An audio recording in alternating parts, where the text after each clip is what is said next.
Hello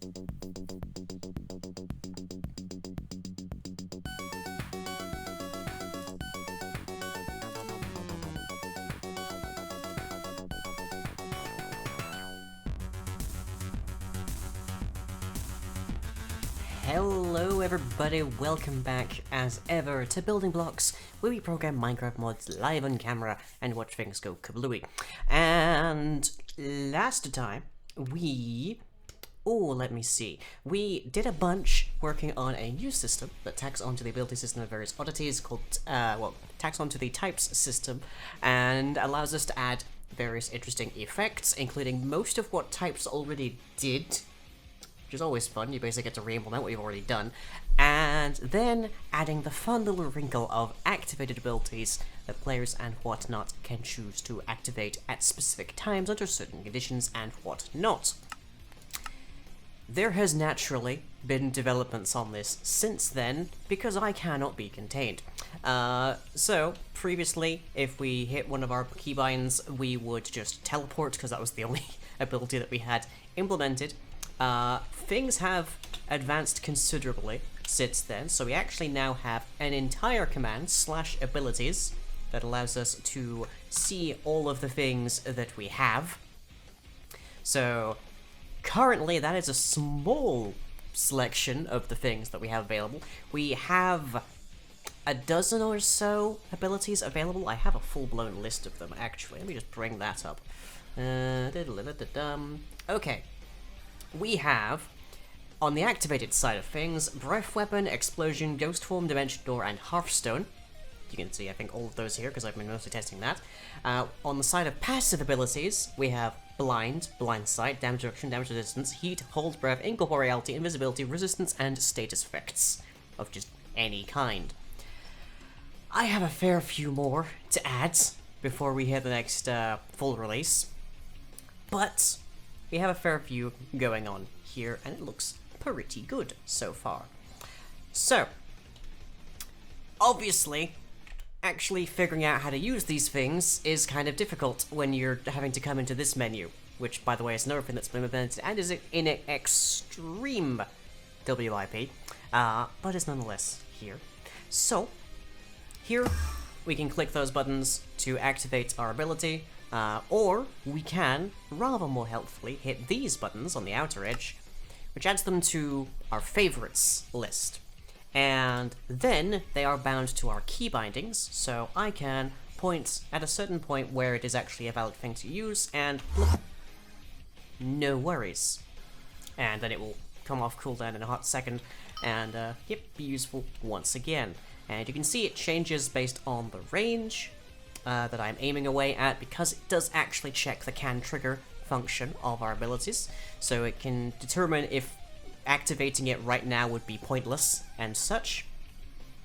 But we can happily favorite up whatever we want. So there we go. Hearthstone's the one that's currently off. Here's the one that's currently on cooldown. But let's try something that's a little bit more dramatic here. So here's Breath Weapon. For testing purposes, mine is set to lay sponge. just as a thing. Cone of Fire is what it defaults to at 16 meters. We also have the line, which is just one straight line. Typically, the only difference between them is you would think that Cone is like massively overpowered compared to line, because look, this is a pretty wide area right now. It's kind of absurd. Lines tend to be much longer than cones, so yeah. But it is a 90-degree angle from your face, left and right, out to that maximum range. Otherwise, it actually runs the same code as the line, it's just randomly selected. We have Explosion, which is a fun one, that's for sure. I'm just gonna stand up here so that I don't blast anything too heavily. And it does exactly what you expect it to do. It makes you a creeper. I should note that if that is off cooldown and you get struck by lightning by any means, it does actually turn it into a charged explosion, which is even wider and higher damage and such. Just as an idea, just as a note there.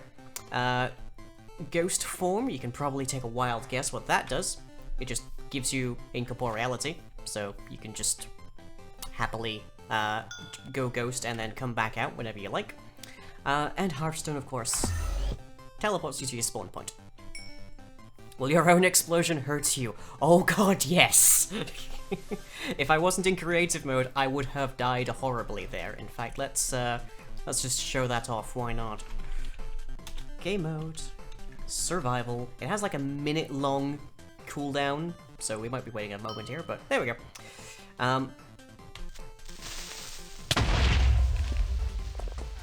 Dev exploded. So, yes, explosion will absolutely kill you. And what's interesting is if we... Kez, hey! Good to see everybody. Welcome to the weirdness that is my programming streams.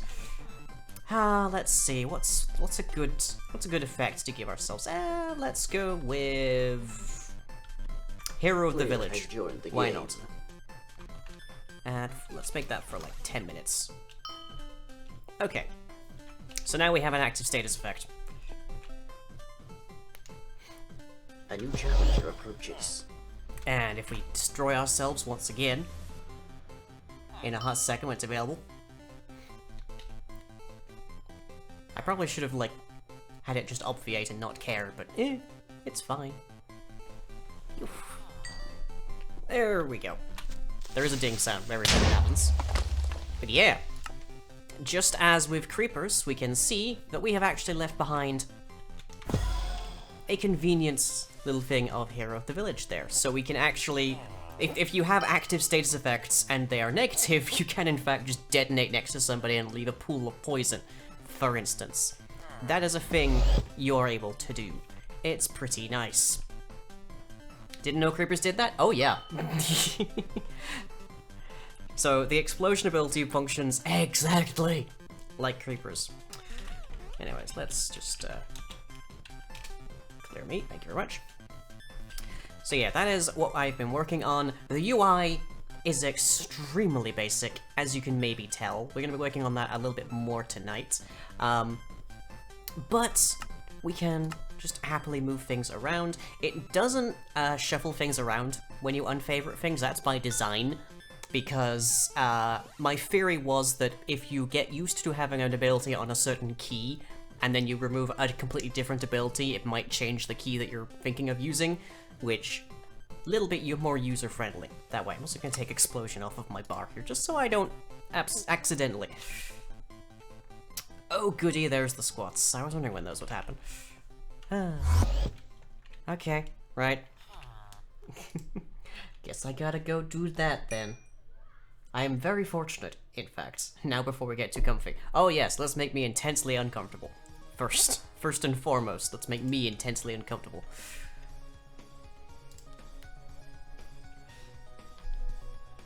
Okay. Welcome to the overview. The one where I have to be very careful when I'm bending over, or else I might show something that Twitch won't like. Okay. For the raiders who just turned up. I am currently on doctor's orders to gain weight, and it's been a year since I've been more or less able to, like, go out anywhere for any purpose of or time more than, like, groceries once a week. So we currently have a 10,000 channel point redemption on our channel here for me to do 20 squats, just to make sure I get some degree of exercise.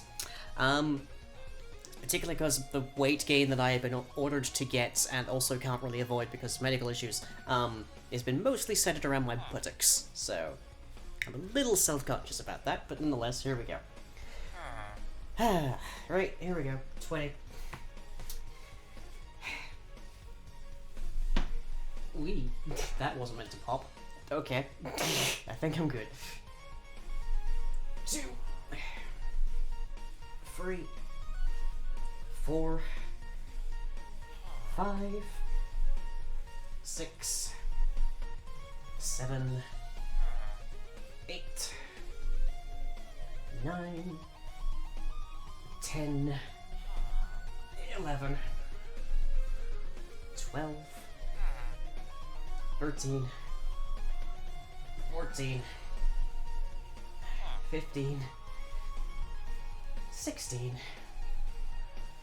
17, 18, 19, 20. Okay. I should note, before the last stream actually that we did that, I had not really done exercise in about 15 years. The reason for that is because I was like 103 pounds, 0.4 for about 15 years, because I don't have an organ that deals predominantly with processing fats. That got cut out when I was about 16, I think? I'm not sure.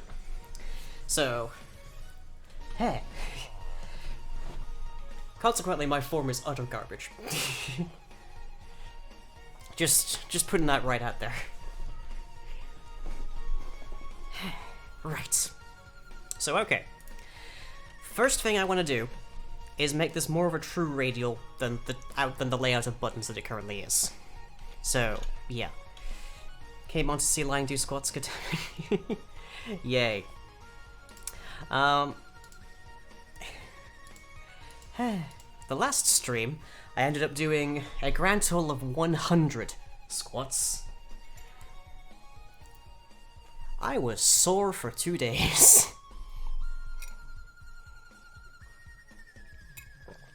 Still probably worth it.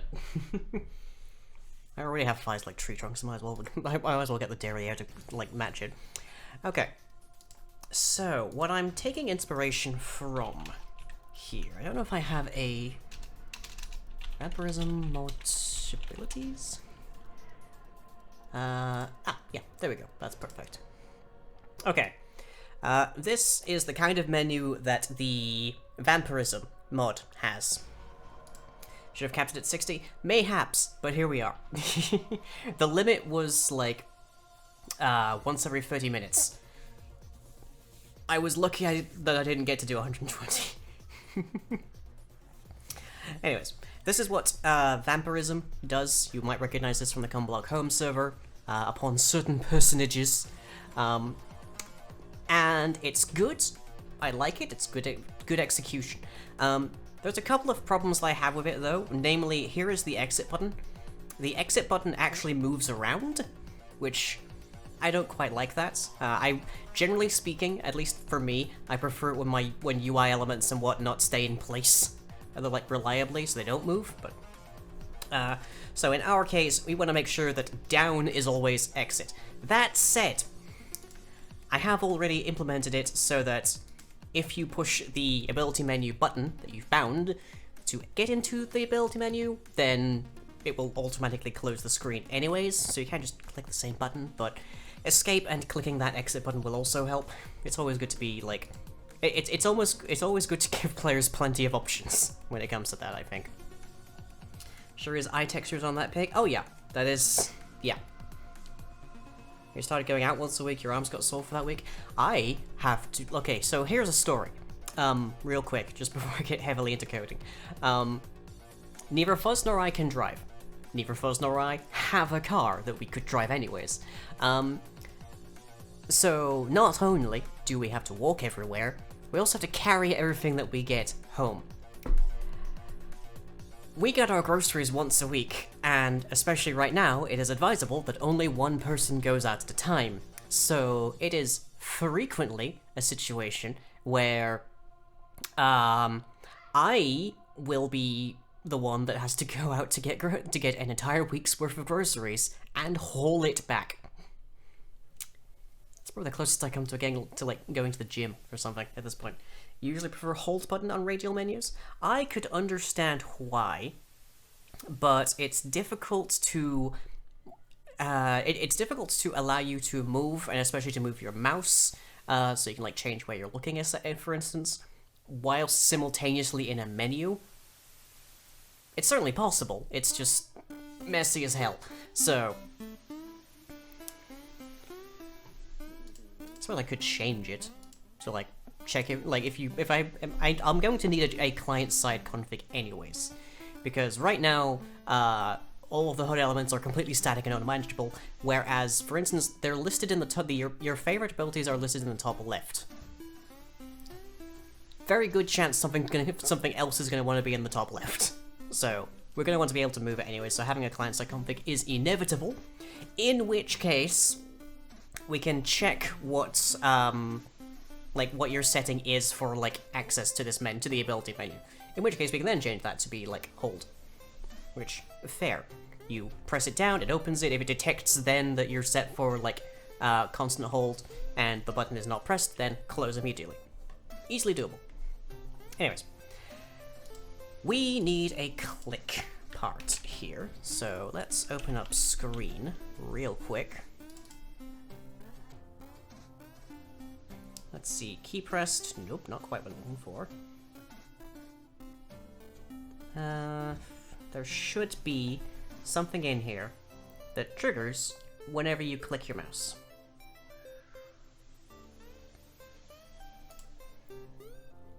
And we can probably find it by way of button, or what is now known widget. This week I was shooting at a range and rock climbing. Ew, enjoy. Okay. On click. Or mouse clicked, more likely.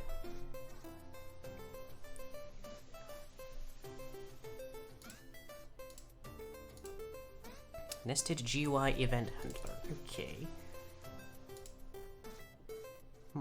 We're essentially just looking for something that activates whenever the mouse is clicked, and it looks like... Well, beforehand, it would just actually, like, check all the buttons, but it looks like there might not be one for that anymore, which is interesting to find in a screen.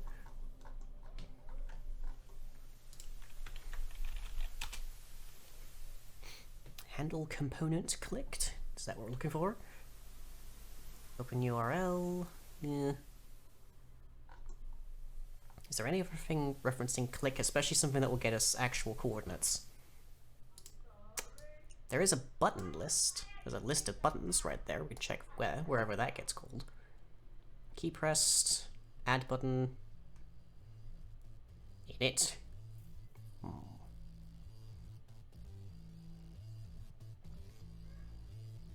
Doesn't look like there's something for this. Okay. Is mouse over?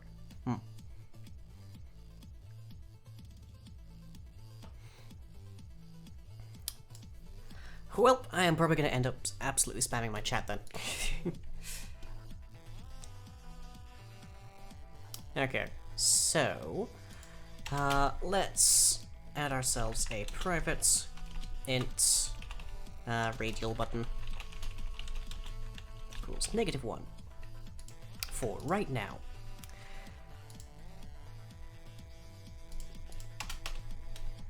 Okay, so we need to firstly determine the angle to the mouse position from the middle of the screen, because our middle is our crosshair, always. Oh boy. I'm actually also going to get rid of our buttons, I think, for the moment, just so that I don't have to worry about those too heavily. Let's keep those values, because those will be useful in a moment.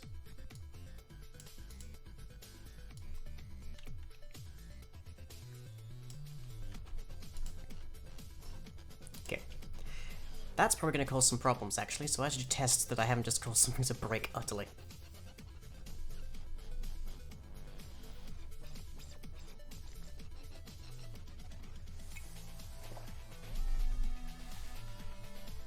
I wonder how many squats I'm going to end up doing at the end of this stream.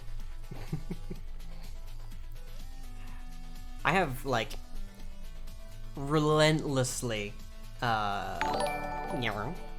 relentlessly made fun of a whole ton of people, like friends of mine specifically, for doing squats as a channel points reward thing, because channel points, if you didn't know, pay diddly squat to the actual streamer. They're just a way to drive engagement. So can I... Okay, good. Just needed to make sure that it actually did a thing. Or rather didn't crash, which was kind of the more important thing. Okay.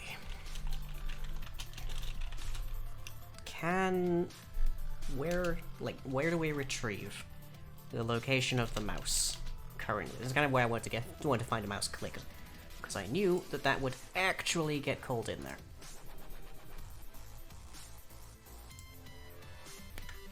Because mouse X, mouse Y, important values for us. Where does that get called?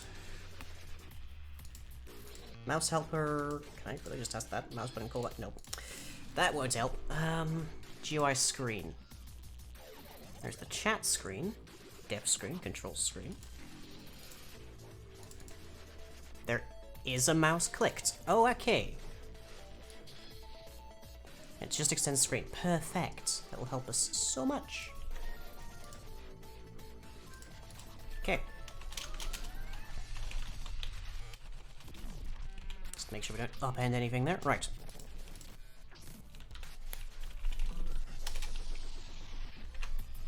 No problems. Good, good, good. Okay. So, we have our mouse X, our mouse Y. We're going to need to know the location of the of our actual like crosshair.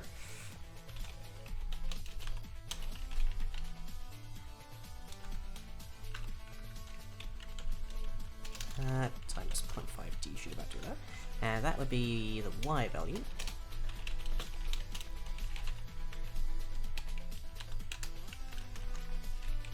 Okay.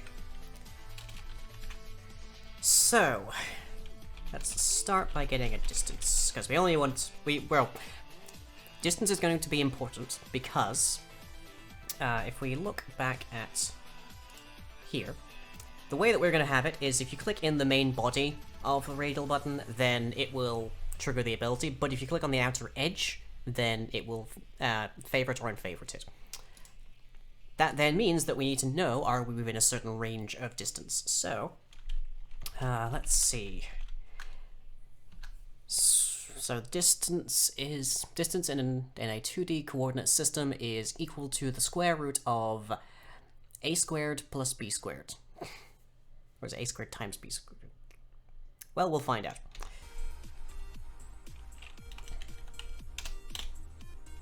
Where a is the length between.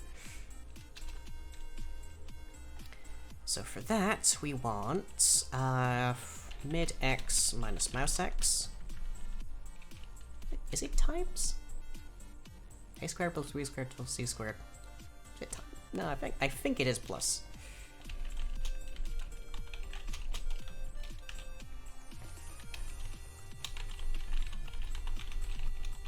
So the first thing we want to do is find out if that distance is lower than our certain threshold. Let's see. Distance to cursor. Dist. Okay. That will just give us a starting point.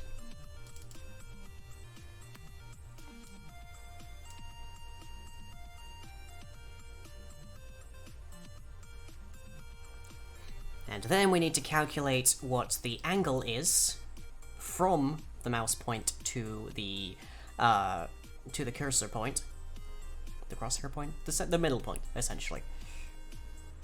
Once we get that, we can iterate through our radial menu to identify the borders of where each button starts, and as soon as we find one where the initial point is below that of the mouse point, and the next one is above it, we've found whatever button we're interested in.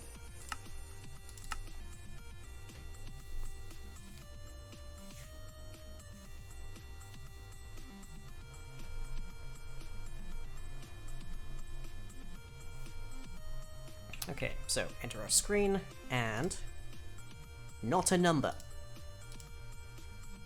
Apparently that was not a number, that's interesting. Okay. Clicking it further away, it's getting higher. Interesting that there's just points where it just becomes non-existent. And it's like at an angle is the weirdness. So click really close, it goes down to close to 1 over here, Goes up to 14. Okay, why are we getting nans? That's interesting.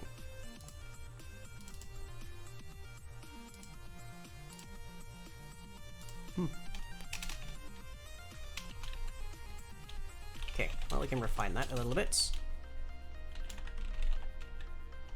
So max, mid-X, and mouse-X. Minus the min. That gets us the route distance. We won't have to worry too much about positives and negatives. 2, 6, there we go. And just to be on the extreme safe side, we'll even abs them. Which means that we basically convert them from being positive or negative to purely positive.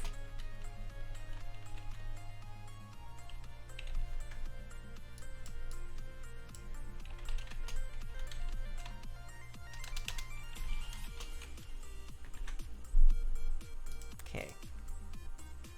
Will that do the trick for us? Let's find out.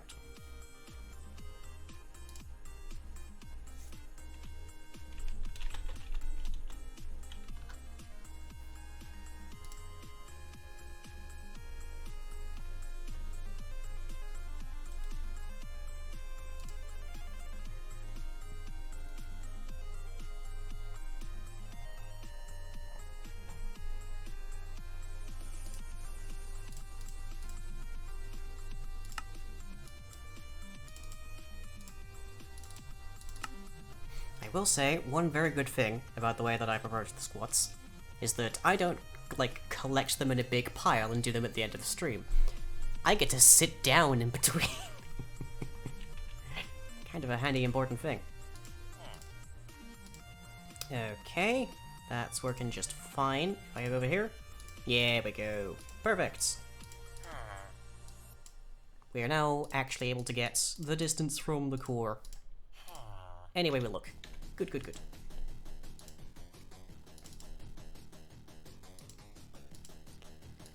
So, now we need to actually get the...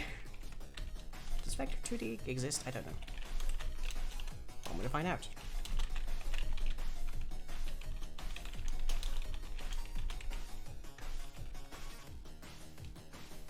Nope. Okay, Vector. Only takes 2F. Fine by me. What I'm mostly hoping for is that I can determine an angle between them.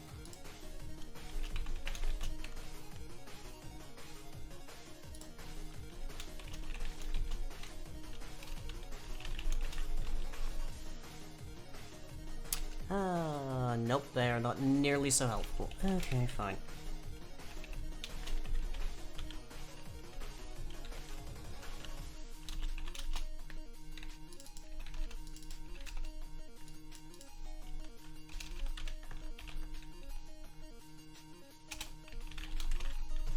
Yep. Oh, Godspeed, Nip. Let's see. Cross product, dot product. These are meaningful things that I don't, for the life of me, know the meaning of, but they're there. It's been a very, very, very long time since I have had to do stuff like that.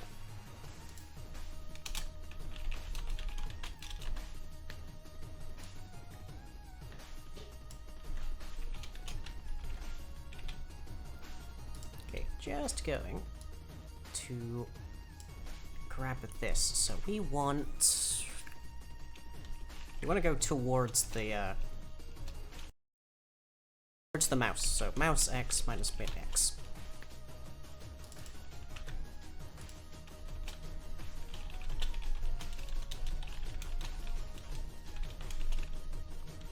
And the direction that you go for that is always B minus A.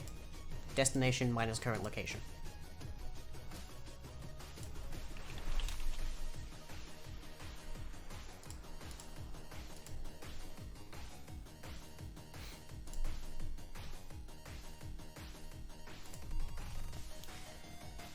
Okay, so once we've gotten those directions, we can create ourselves a normalized vector from the central point to the next, to the mouse.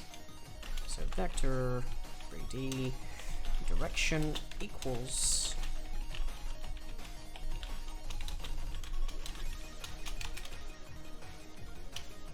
Because we don't need to know the magnitude at that stage. Magnitude being how long the line is, essentially. How far offset these figures are.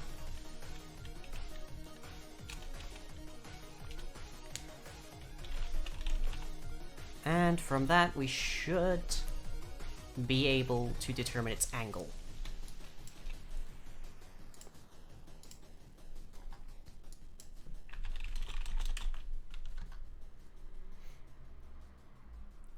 Let's see.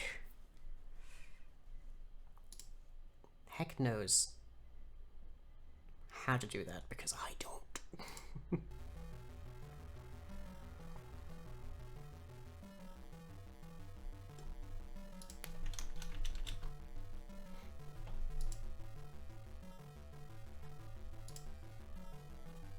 Or rather, I was definitely taught how to do it, but was an age ago.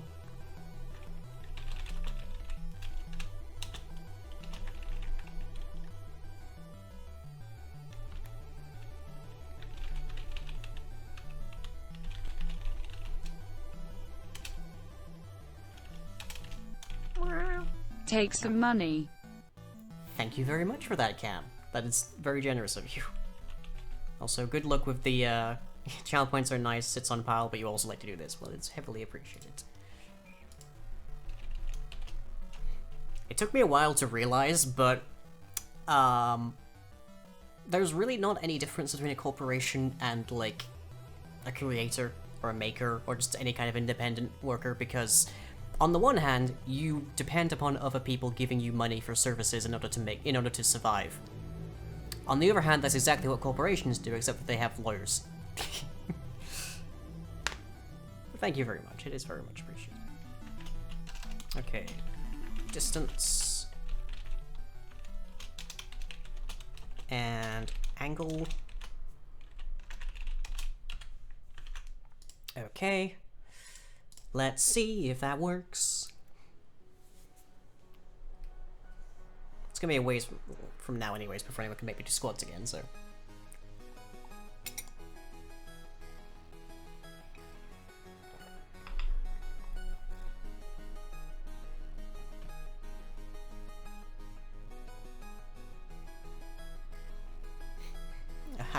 well, yeah. I set the channel point cost for making me do squats to be fairly high. For a very good reason that I know that there's a lot of people in my channel that have a ton of points backlogged. So I set it very high and I set limits to it. Okay, angle, -1, -2, -2. Okay. Don't say any nans, so that's good to see.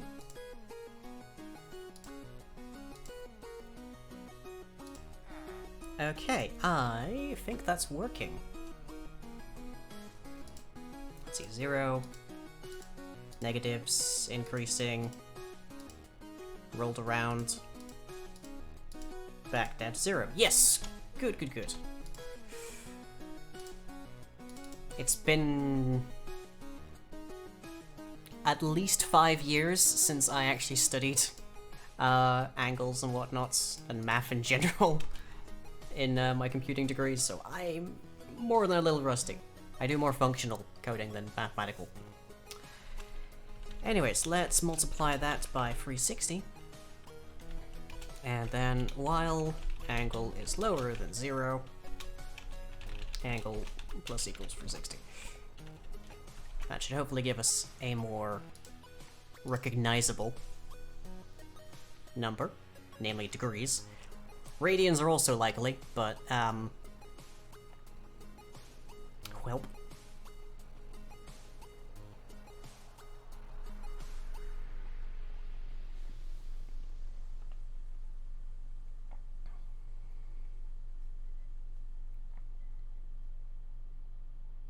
Radians, if you're not familiar, are, is it pi over 2? And I don't know why, but apparently that's useful in a lot of situations, because a lot of things are measured in radians.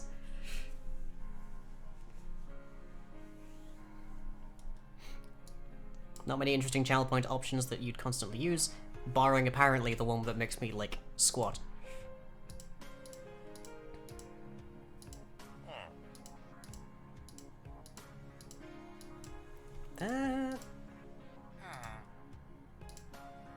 Feels heavily inconsistent, like I've done something horribly, horribly wrong.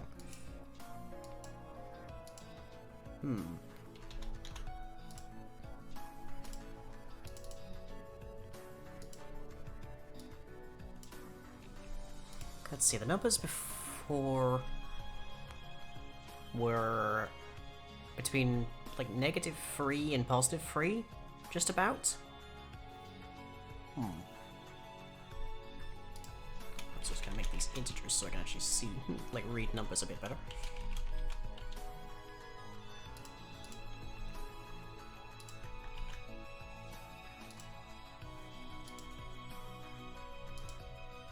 I wonder if the negative and the positive will go to 80.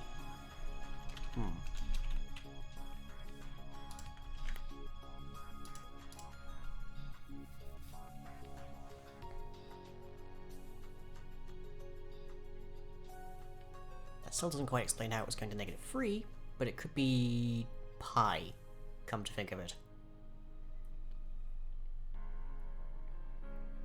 If it was going to -3, then it would probably be closing in on -3.14, which is pi. Pi to 2 digits. Fuzz can do like 20, but that's a party trick. There's literally functions in computing that just give you pi, so you don't need to remember it.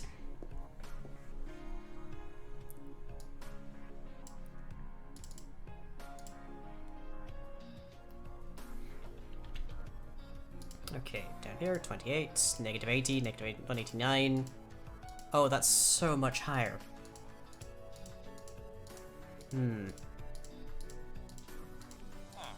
It is changing in the direction we'd anticipate, but there is definitely some trouble to that.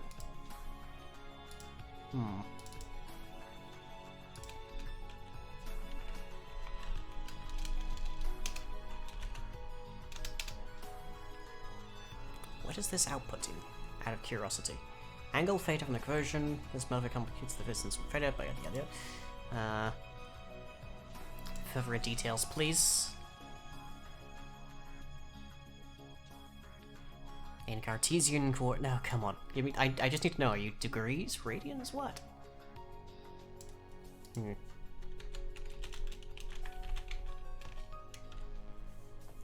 If I'm right that it's negative to positive pi, then dividing it by pi should give us something a bit closer to what we're looking for.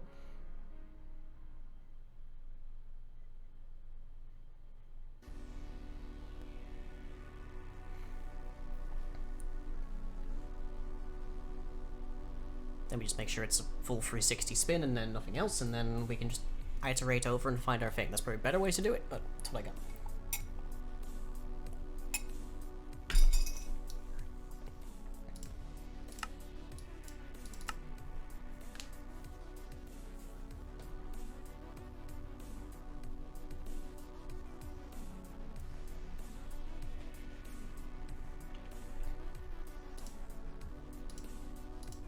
And now it's just constantly 0.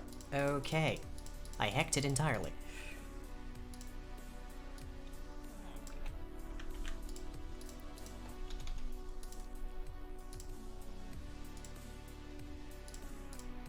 Okay, let's just do a quick breakdown here. Or have an emotional one.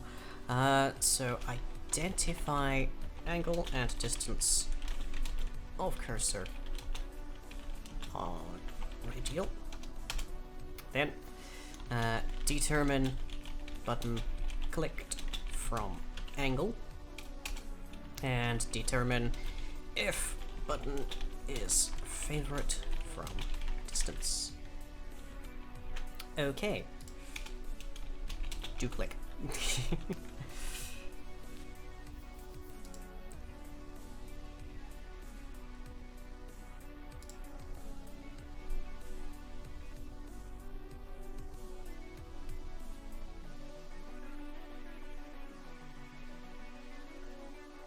just quickly see if we can find what the highest value is this is outputting. Because it might have actually been pi, but it was just crunched into nothingness by being an integer.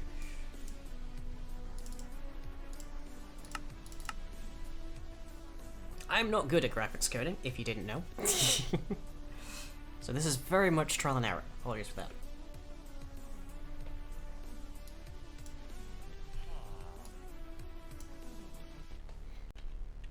Okay.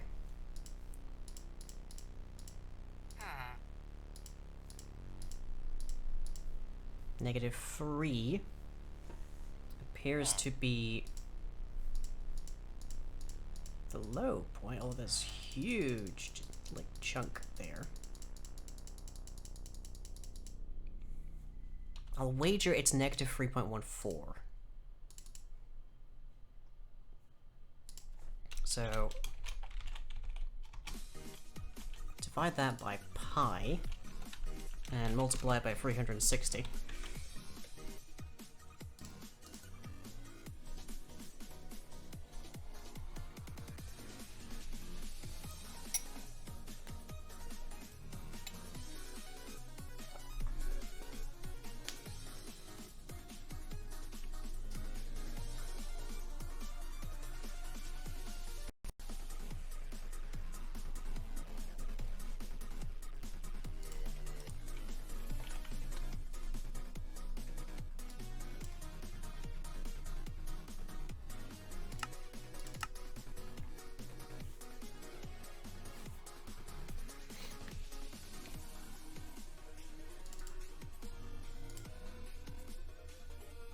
Okay, what have we got?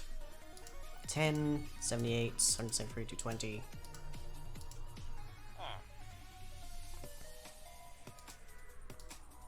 Does appear to have been...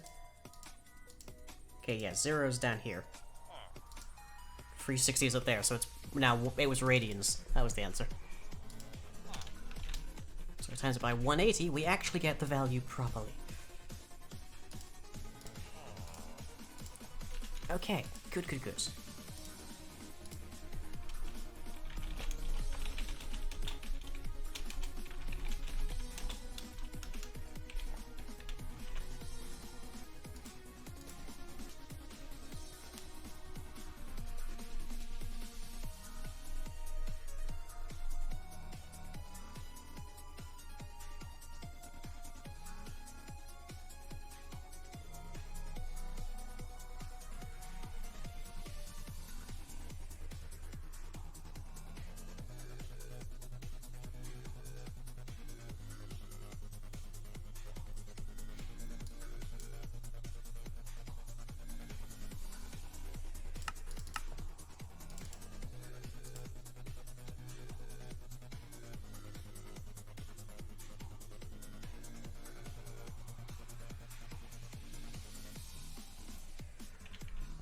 Okay, so 2 for it.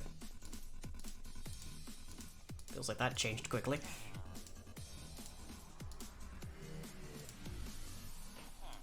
So then there is still 0, but directly next to it is 350.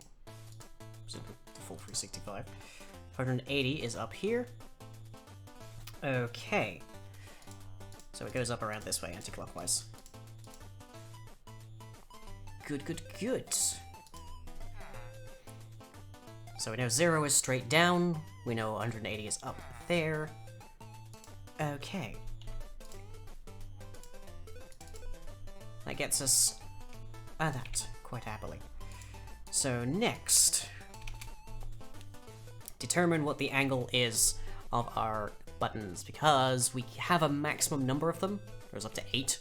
The exit button plus 7 abilities. But if there's less than that, then we need to know. Angle can change, that's a consequence.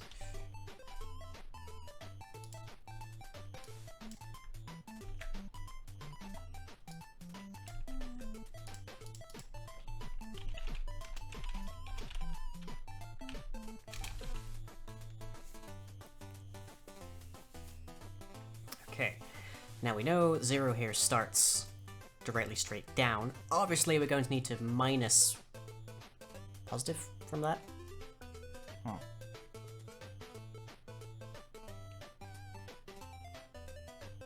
Not 100% actually on that one. Positive? Yes. Okay. So, let's see. Double check angle equals minus nu inc over 2.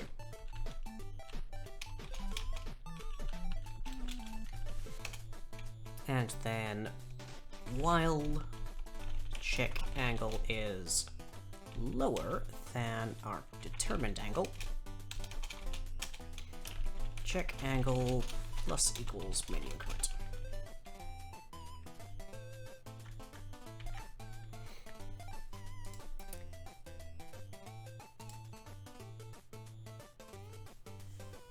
Is that correct? I don't think so.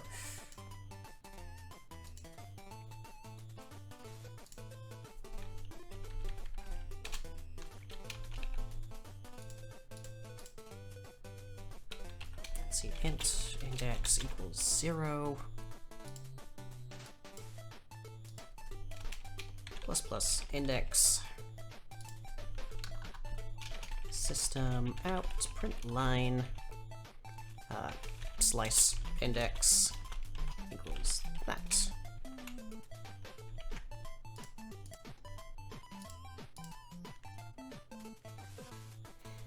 We know that our angle cannot go below 0 because we hard code it to prevent it from doing so. So it should be fine. I think.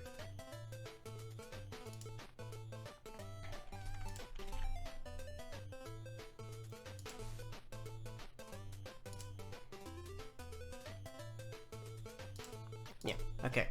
Let's see what we get. We've reinstated the buttons, so we should have a decent idea of which one we're looking for.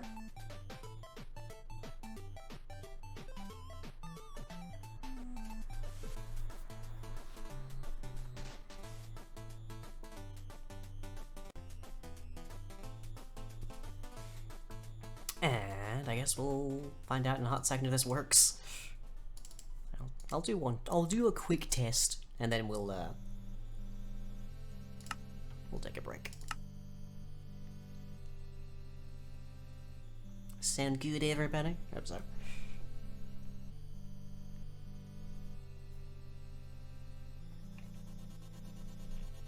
Okay. Straight down. Free 35. Oh, there's definitely some bugginess here.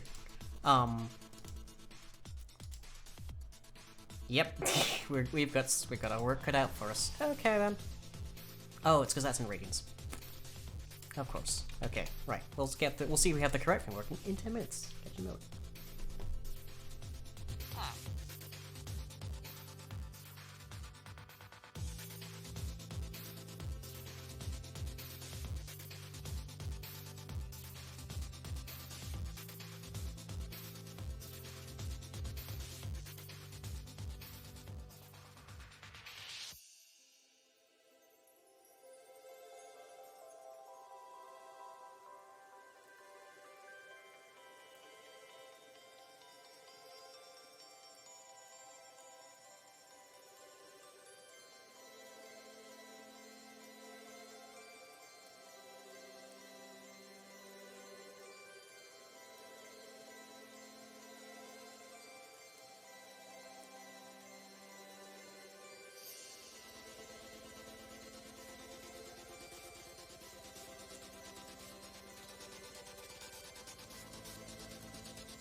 Welcome back, everybody. Hope a nice little break there. So before we went to break there, I very slowly forgot that we're trying to measure in degrees, and I accidentally left this as radians. So yeah, that happened. I'm pretty sure this is just radians by itself, but we can leave for a hot second here. So now that it's actually degrees, we should hopefully get numbers that are more within our expected range. Hopefully.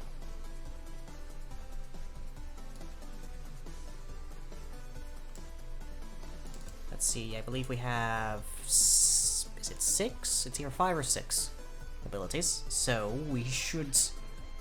like, including the actual exit button.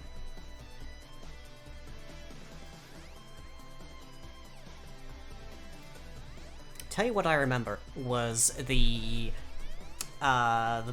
Mystic Rod, I think, or something from Witchery, where you held it down, like you held right click, put it onto like its item use action, and then as you moved your mouse around, it would determine directions that you were like moving from your initial starting point that tick, and from there add in different characters so that you could create entire combinations. It was convoluted as heck and had basically no possibility of being used in a high-stakes combat environment, but it was interesting. Okay, so there's 1, there's 7, 1, okay, if I go to here, 2, good, still 2. If I go to about here, 3, 4, 5, and there's 6, so... obviously, I need to do some handling here, but that's good, that's progress. The Witch's Hand, was it the Witch? I do not remember for the life of me. It was an age ago. A lifetime ago. For some of my audience, literally. Okay. So...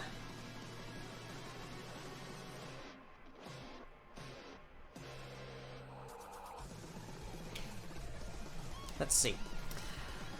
How do we figure this out? We basically need to detect if the angle is within a range, that being higher than our current position and lower than the next position. Higher than or equal to, less than or equal to. So while index is less than ability list dot size, which is our number of buttons to be more specific,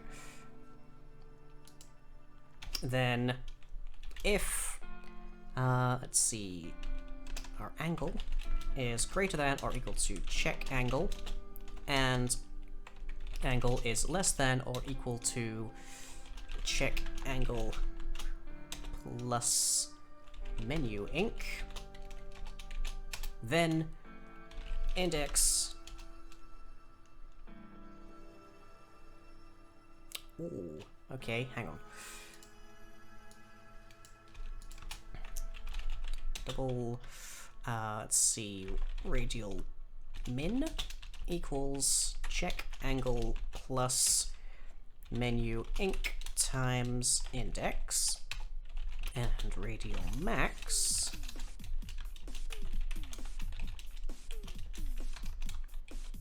menu ink times index plus 1.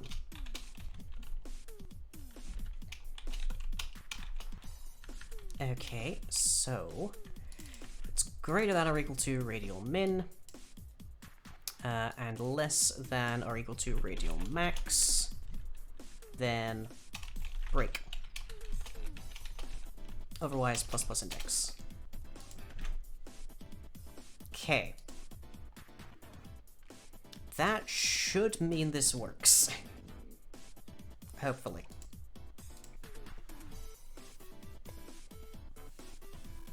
So check angle is essentially where we start.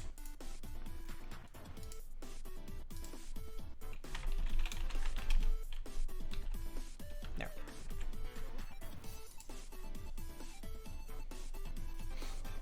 So now we are specifically looking for it within a range, which should mean that it's able to identify which one we're clicking in.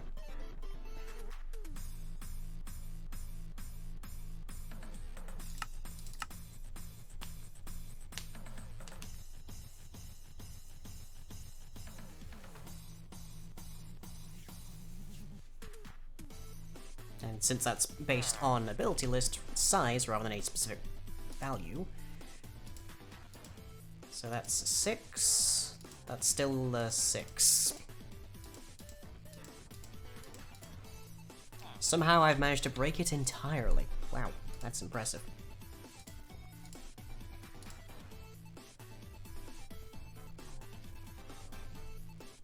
How have I managed to break this entirely?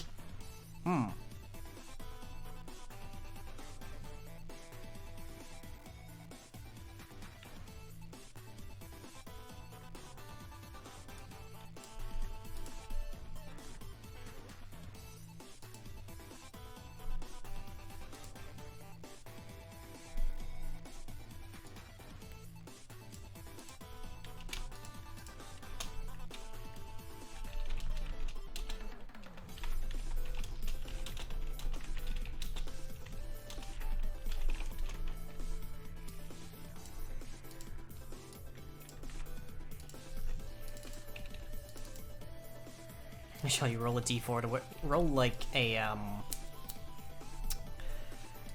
what's the name here? A magic 8-ball. That'll probably give us better diagnostics.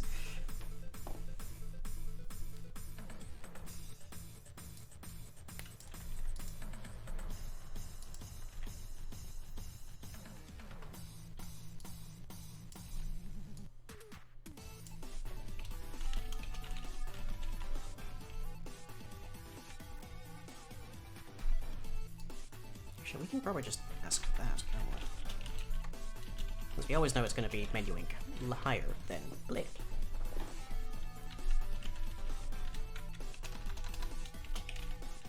Saves us some calculation. Okay, so while angle is lower than radial min or higher than radial max, then increment the index. Do we even... At that point, can we not just add menu ink to both of these? Probably, yeah. So radial min plus equals menu ink. Radial max then also equals radial min plus that menu ink. Which is also just that, because we already did that up there. That should hopefully give us our thing. But let's just be on the safe side and say index is less than ability list dot size, because you always want to be careful that you're not about to write in an entire massive thing. You want to be careful to avoid an infinite loop, which while loops are prone to.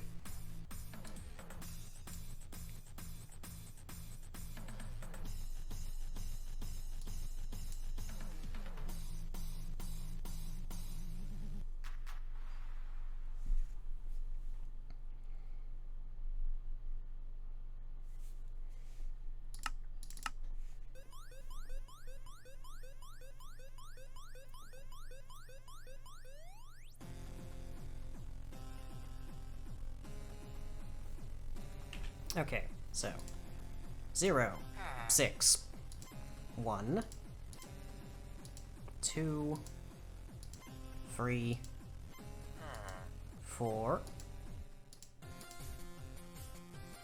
But here, 5. Yep, good.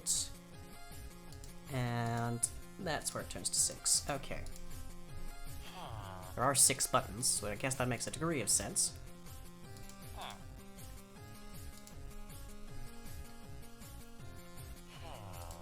I guess I could make it by index, in which case -1. In which case it'll stop at 5.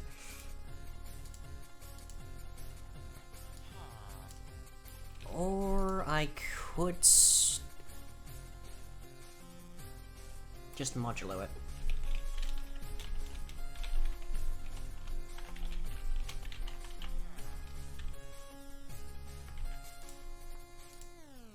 There. So if it hits 6 again, it'll just roll over to 0, which is fine. Okay. Now I need to make sure... Hey, Crimson. Now I need to make sure that the slice that we're going is rotating in the correct angle or the correct direction to get the right thing based on the index of the ability list. That is to say, that if we are hovering over the section for a dimension door and we click it, we want to make sure that we were to dimension door rather than the exact opposite. So, ability button equals ability list dot get index.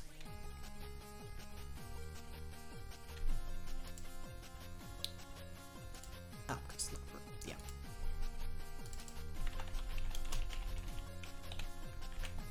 Okay.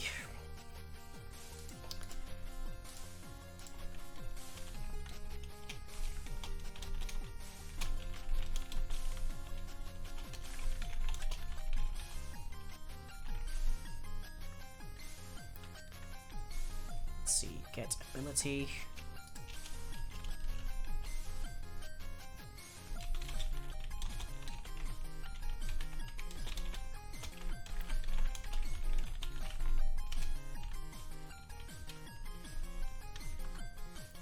Get them out. Okay.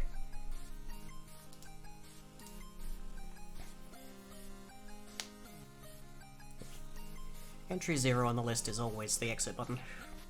So that part we've got going for us.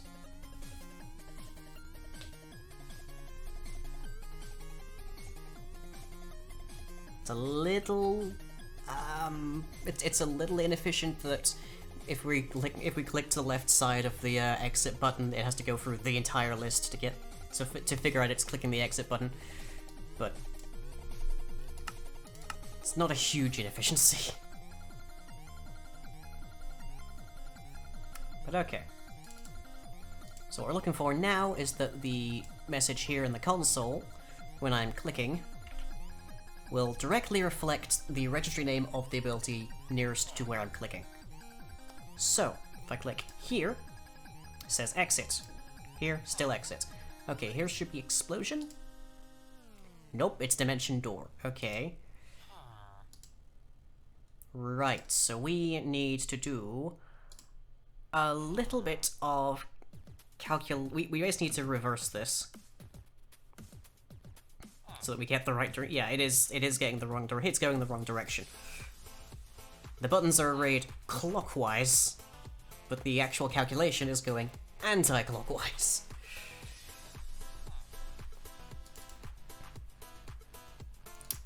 But okay, that's fine.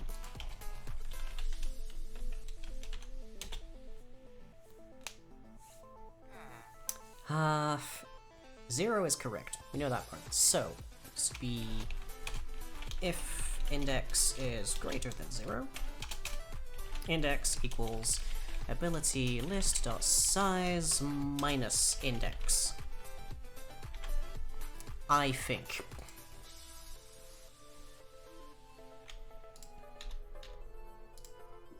But then we can just retrieve that button and click.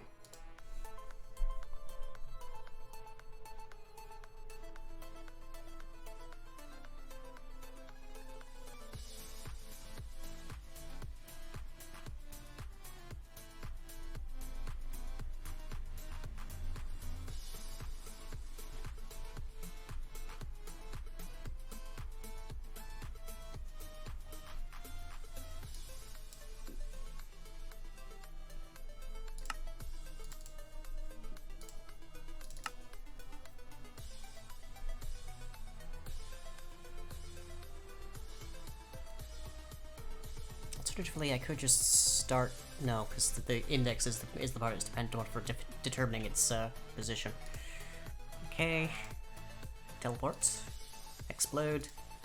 Teleport home. Good, good, good.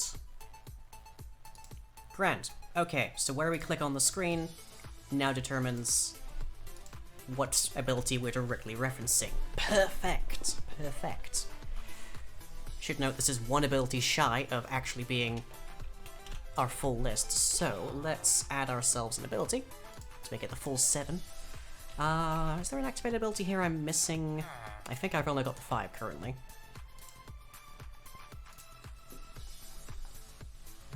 Yeah, only the 5. But breath weapon you can have more than one of.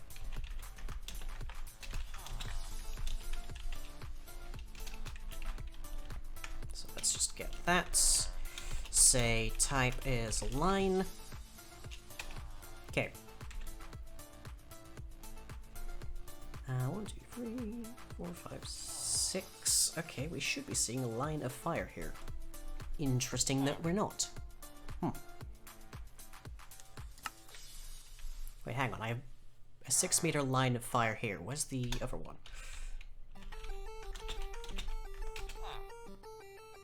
Nope, apparently... Oh, because it's line of fire. Right, okay. Yeah, you can have a whole ton of these, but they have to have different damage types. That's what I'm forgetting.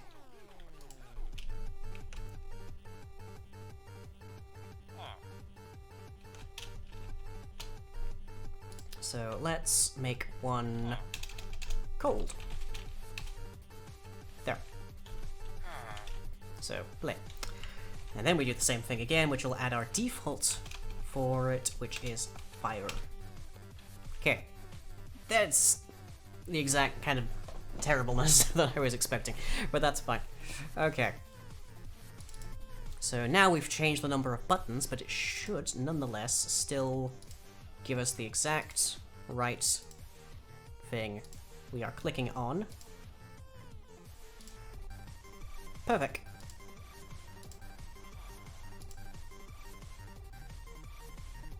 Beautiful, beautiful. Okay.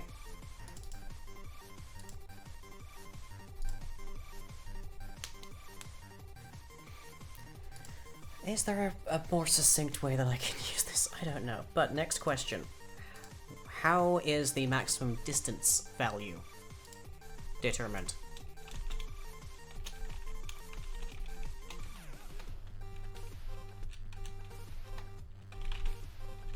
Because we know that it will actually have a value, but is it dependent upon the size of the screen?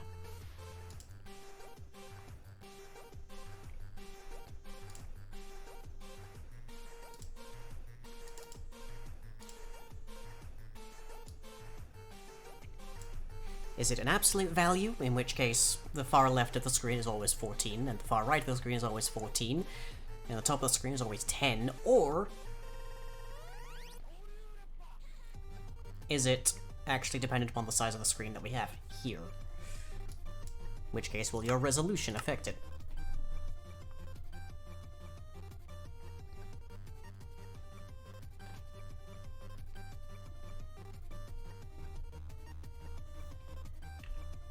Okay, so way over here, distance 14. Way over here, distance 14. Up here, 11. Down here, 10. Yeah, so about 11 or 12 by 14. But if I increase and we click, say here and up here, what does the log say? It says 15 and 11. I think that might mean that it doesn't change. As close to the outer edge as I can, yeah? 18, 19 at most, yeah. So I think it doesn't change.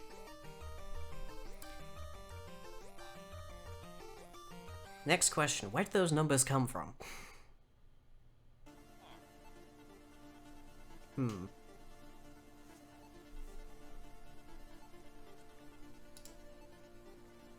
Well, there is a distance of 10.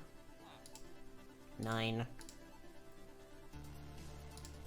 What I want to know is how far out, like, a given range is, so I can actually determine how far out you should have to move your mouse to, like, control a favorite.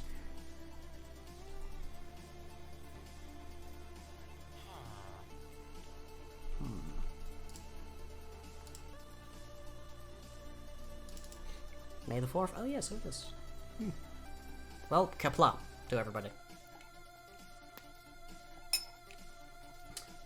May your enemies be bleeding, and may your gach be alive.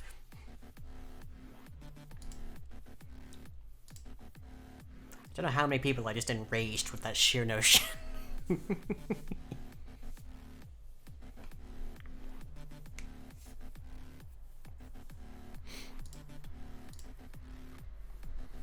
But okay, we can at least actually make these do things now.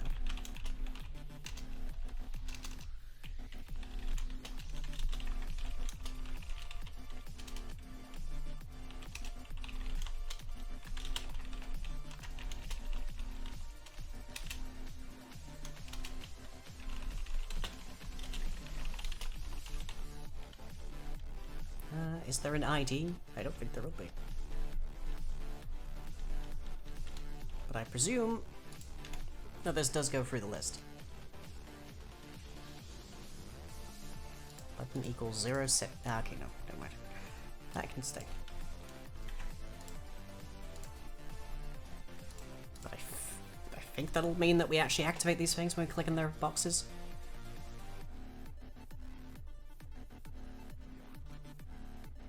I'm surprised nobody's made me do more squats so far. It's only happened once.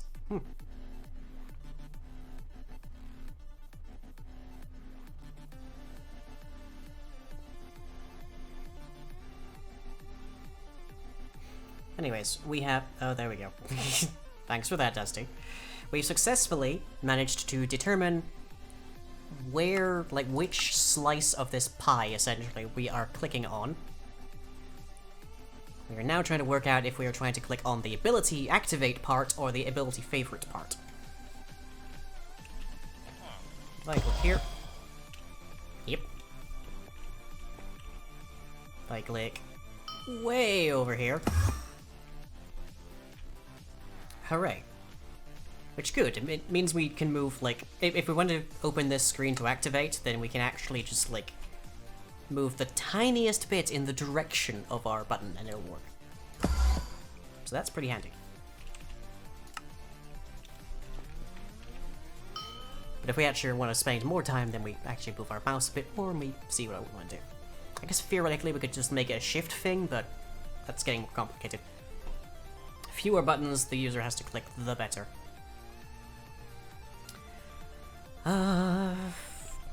This should actually be default. Yep.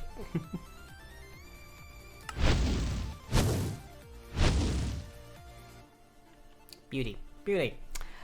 Ah, right, so... It seems to be locked, but I don't, for the life of me, know what the exact range is. Let's try giving ourselves the actual values here. Like, where is... What are the mouse X and mouse Y coordinates?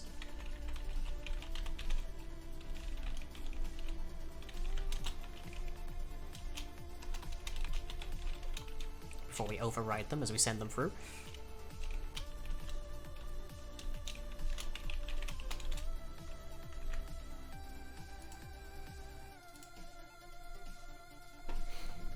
I will do that, and then we'll do the squats. How's that?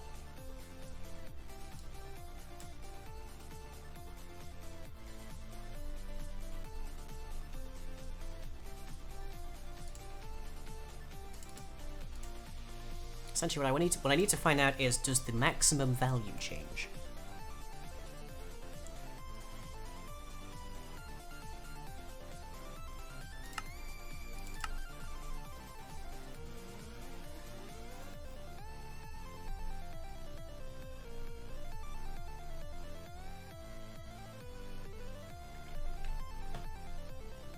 So if I click down here, it is Y236. If I click up there, it is 2.5.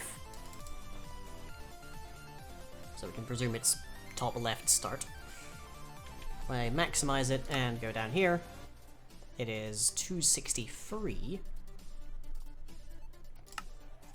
About 265. Where is it? That does seem to change it. Okay. Interesting. So, I was just holding it like straight down, and the distance was 10, despite the fact that the value there was like 140. Anyways, I made my bed. Let's lie in it.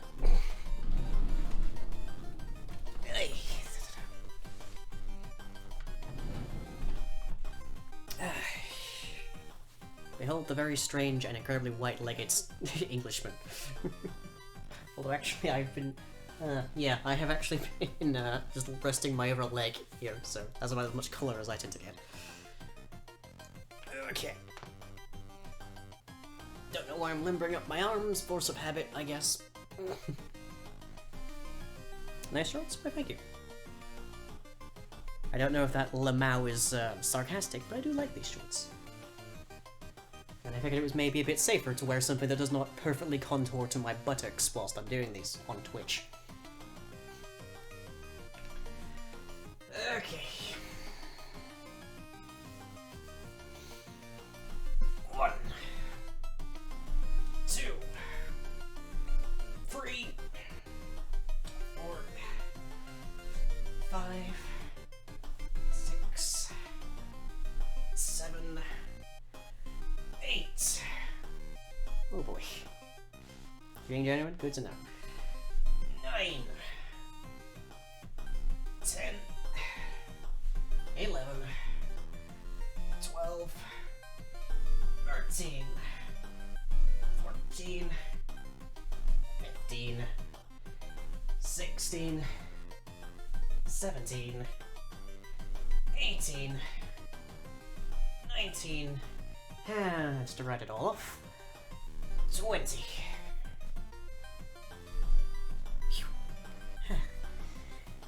Yeah, summertime is my best time. So I get to actually, like, show skin, essentially, without actually freezing to death, which in England happens a lot.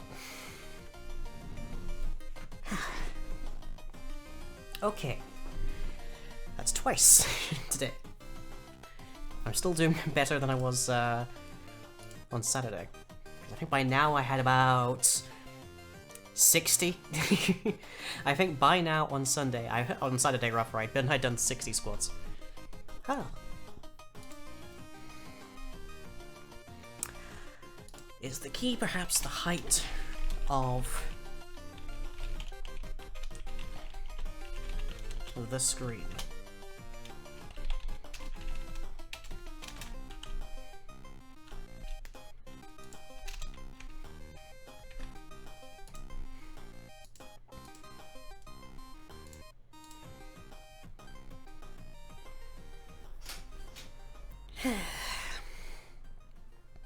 Also, I'm very happy that, at least on camera, this tank top is fine, because, it was nearly turned pink quite recently. Very nearly. There was a fair bit of panic. I think I've still lost a bra to that incident, but oh well. The most annoying part of losing, like, any piece of clothing being rendered unwearable for whatever reason right now is that more or less you can only buy clothes online. Like, even if you can get into like a department store, like Sainsbury's does some clothing, for instance, you can't try anything on. So it's really incredibly luck of the draw on whether anything fits. Okay, so click down there. Screen height is 240. If I do the same thing with it full screened. Okay, it is based on the screen height then. That's the maximum distance they can go. Next question. Why are we getting a distance of 11 or 10 when we're like 130 off? Clothes shopping without absolutely unable to try anything. Yeah, and that means that pretty much, like, most of the time, the only time you can actually buy clothes is online, where you have no notion of their quality. But then if there are also things that you specifically need to fit something quite, something with specific measurements to it, we'll say, you've got no way of knowing, really. Which makes it such a massive pain in the neck when you, like, destroy or simply outgrow clothing in the middle of a pandemic. It's not a thing that I might have expected going in, but here we are. That said, I wasn't really expecting to gain a bunch of mass in the course of the pandemic, or at least not this particular way. Anyways, so we've determined that it is the coordinates that we get in are the screen height. So that's a start. But what we've determined is that the distance value is not necessarily directly linked to that. So there is a problem with our distance calculation here, somehow. Because it should be giving us a value much closer to, like 130.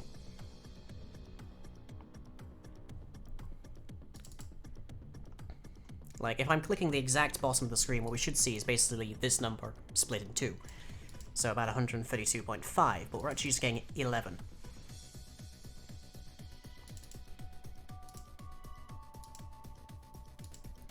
Is that because I'm not... Is that because I'm not squaring those? I can only presume it is. So let's find out if that's the problem. Once we get there, then we'll be able to say with certainty exactly how far away from the cursor we are. Or from the like, crosshair we are. And then we can determine exactly how far out it is to favorite something versus to activate it.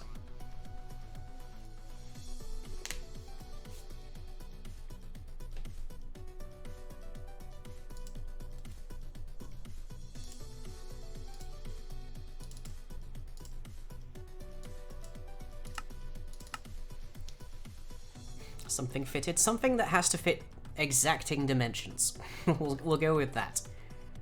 I am a very oddly shaped and scaled individual. Which I think you probably could have guessed from the squatting. Okay, so if I click down here, we should get a value somewhere in the vicinity of 132.5. Distance 118, which is about half of 240. If I max the screen size and do the same, 265, distance 132. Okay, yeah, that was the problem. I was just skipping half of the distance calculation, so it was only partially useful. Okay. Now, let's say that you need to be... We'll base this on the height, because screens tend to be shorter vertically than they are wide. I'm lying shaped. I guess that's correct. I'm very strange. I know that. I knew that part growing up. Okay, so is favorite equals dist is greater than or equal to this dot height times, let's see, about 60%.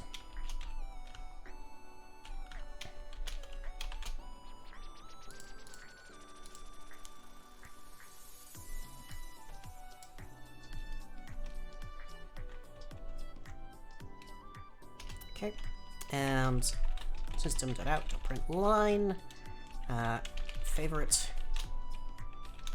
is favorite.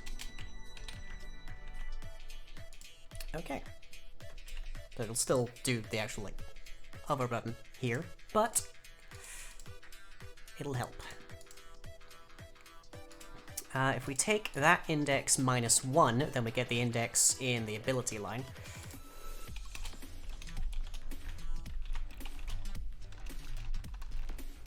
So index is greater than 0.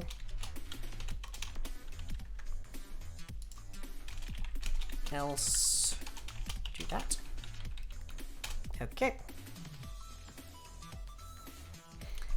So let's see, that would be start favorites. Index minus 1. Those widget buttons? I don't think they're... Nope, those are favorite buttons. Okay.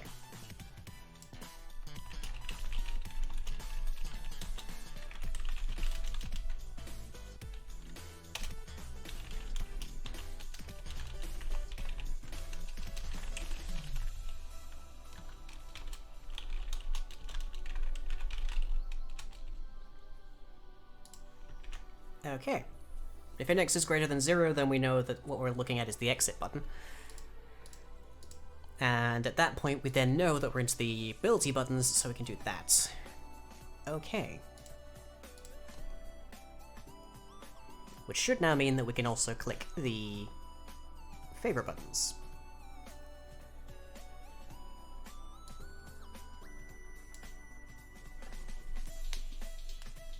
clicking in their vicinity, essentially. As long as it's more than 60%, or 2/3 of the verticality.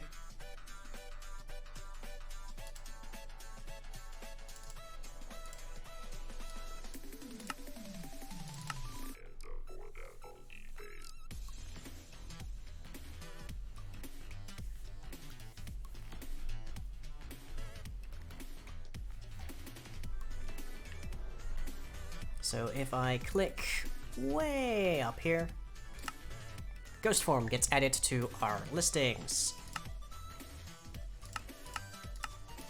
Whereas if I click more like here, you'll just act...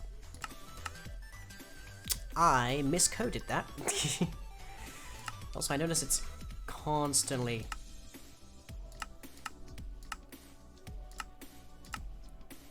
How far in am I looking here? That seems way too high.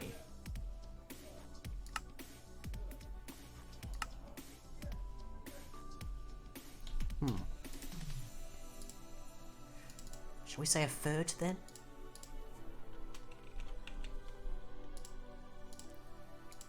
I guess we do need to factor in that our height is actually halved because we're measuring distance from the center rather than the bottom. Or top, I guess. So mid-Y.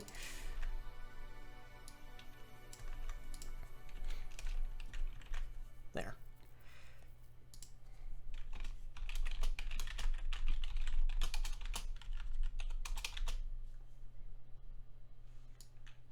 Okay, attach that to there.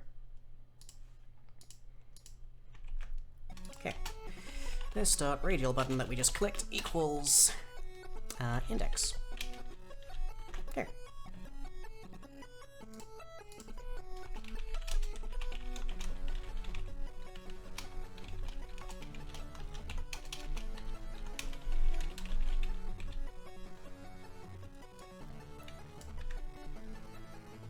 We don't actually need to know radial button, we're just going to keep it around as a useful value. Okay.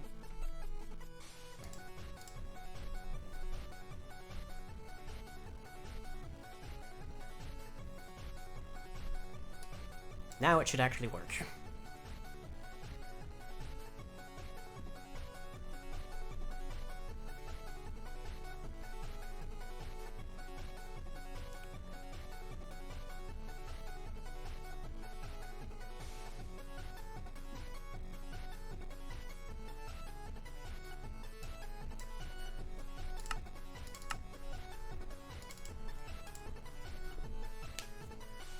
So if we're hovering too close, then we'll activate the ability. If we're hovering further out, we'll favorite it.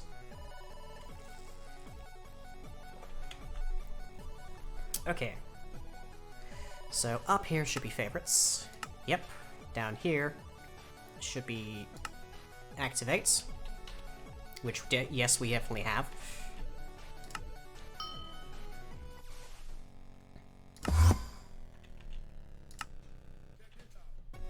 Beautiful, beautiful. Okay. Now we're currently cheating that by actually retrieving what button we're interested in and then doing stuff to it. So let's actually make a function.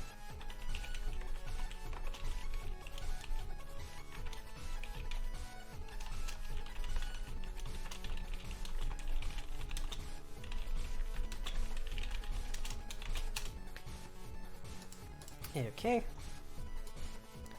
What values go into an activated ability button? Just the ability. On a click, we send that packet. Okay.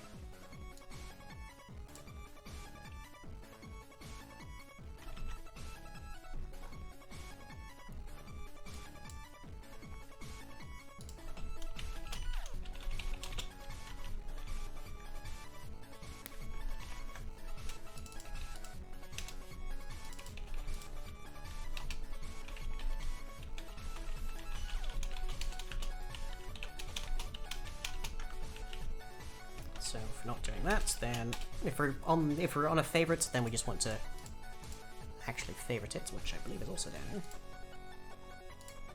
here. Yep, there we go. For that, we're going to need the living data as well.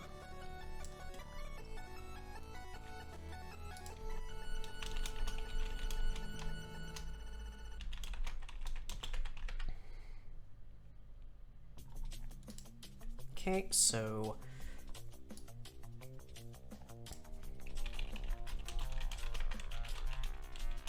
his favorite blip equals data get abilities dot is favorite, and that should be ability map name. The map name, if you'll recall, is distinct from the registry name. Most abilities have just use their registry name for both things, but specific ones that you can have more than one of use the map name instead. That is how we're able to have multiple abilities.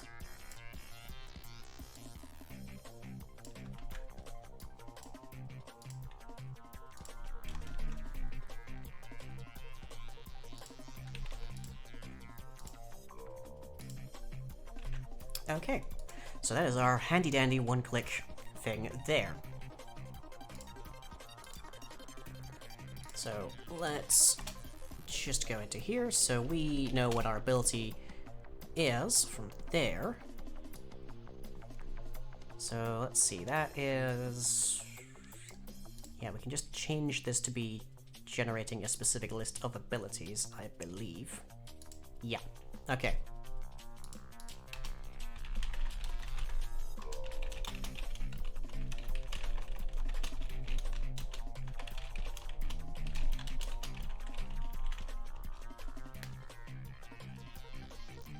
Hey, Esma. How you doing?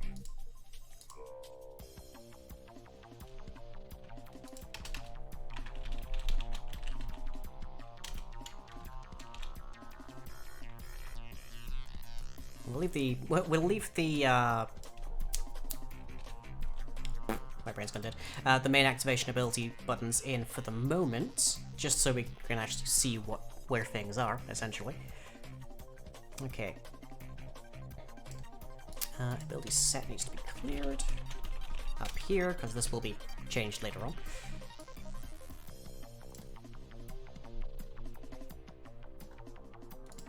Okay.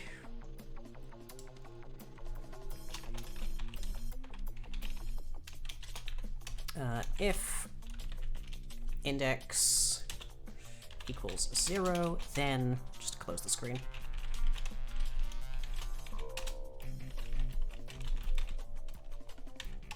Otherwise, activated ability equals ability set dot get index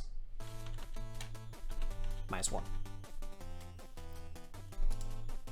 Okay, and then activate ability is favorite and this dot data. Okay.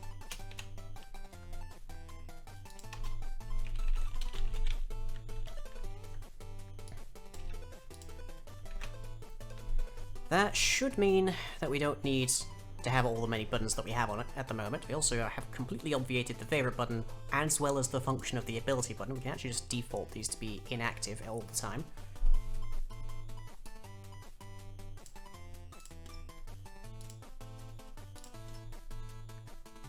So just don't care. Just don't alter those in any manner.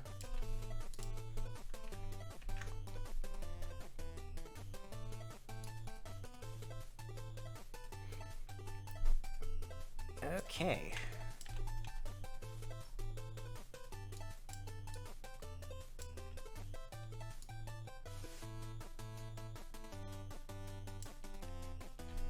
Don't need the favorites at all. Okay. So now the only thing calling functions to happen from this screen is this piece right here, which comes directly from when we click our mouse.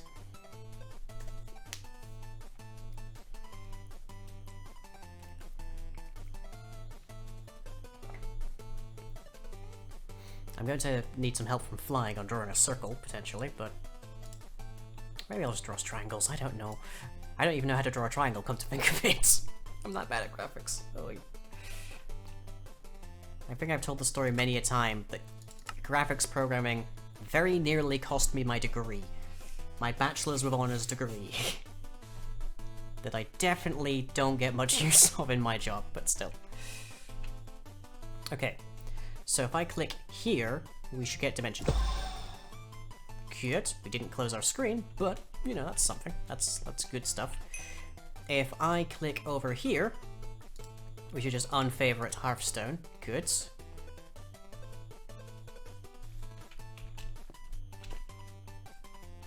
gonna wait for Hearthstone to come off cooldown.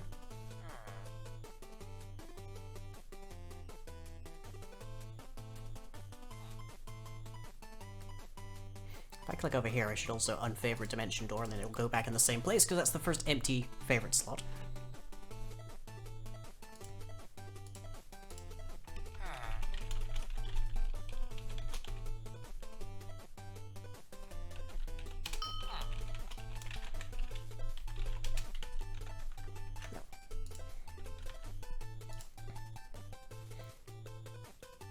Okay, so I click here.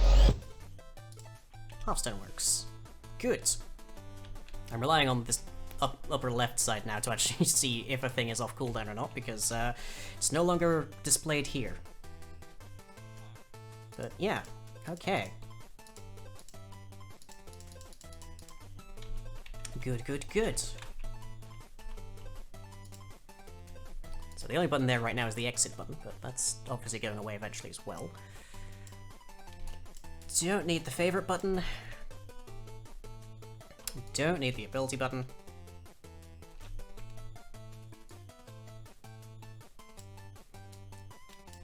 Don't need to know what the current set of buttons even is, because now we don't even need buttons.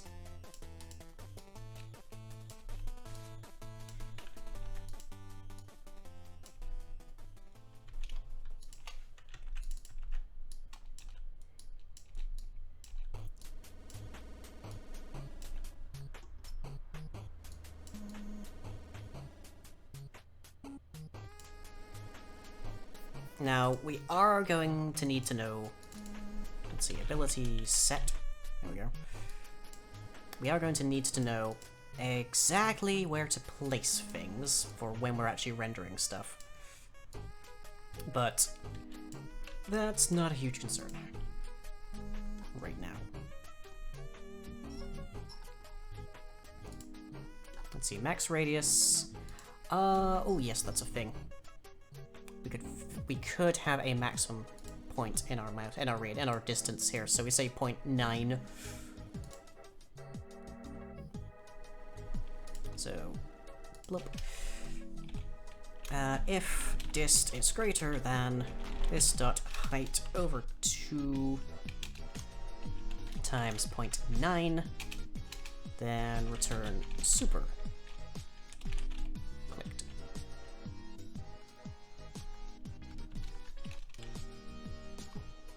There. And we'll also close the screen. Okay.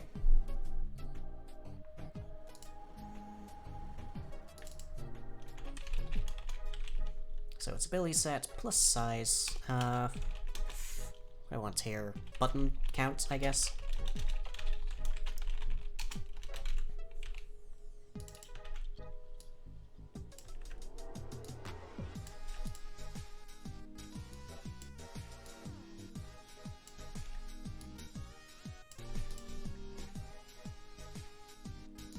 Okay.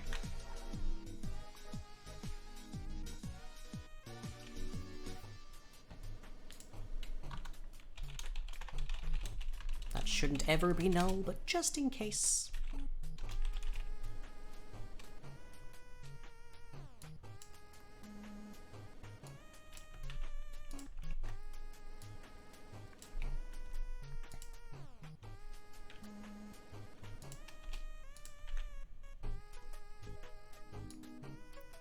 Okay, so now when I open up that screen, we should be completely blind as to what we're clicking on, for the most part.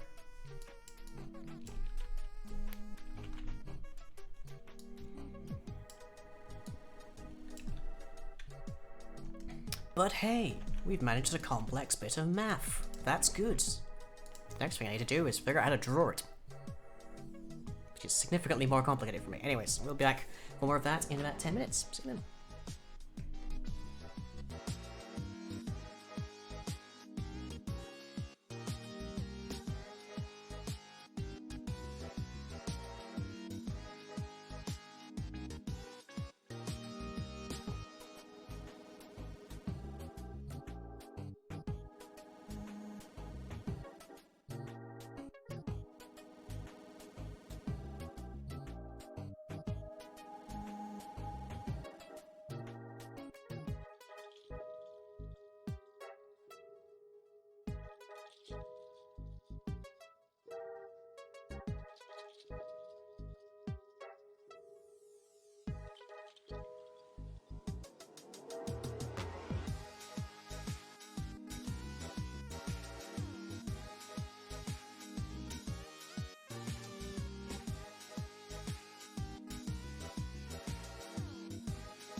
Welcome back, everybody, to the final hour of our evening, and I'm definitely going to be embarrassing myself for this one because now I actually need to do rendering code.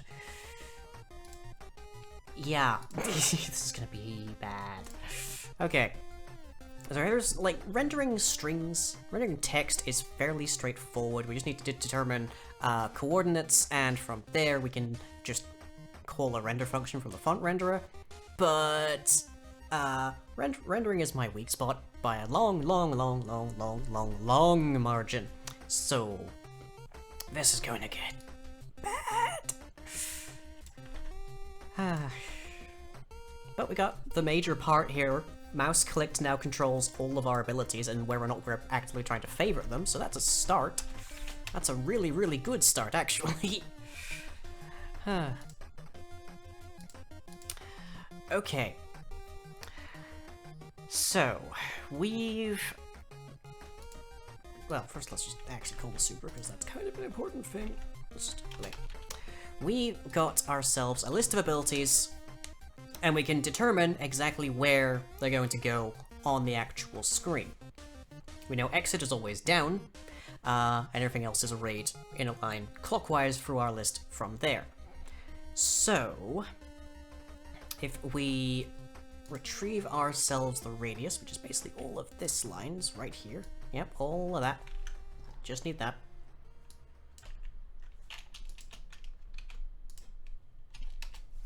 Then, let's see, double, I'm trying to think. Angle should be fine. I'll call it ink, I guess. Angle ink. And then double angle equals angle ink. And for every activated ability in our ability set, angle plus equals angle ink at the end. Okay. So we know where the middle of our screen is. From there, we can make a vector in our offset from there. Okay, very good. And we want to rotate our vector according to our angle ink. First and foremost, what is it up here? It is rotate. I just went with rotate vector. Okay.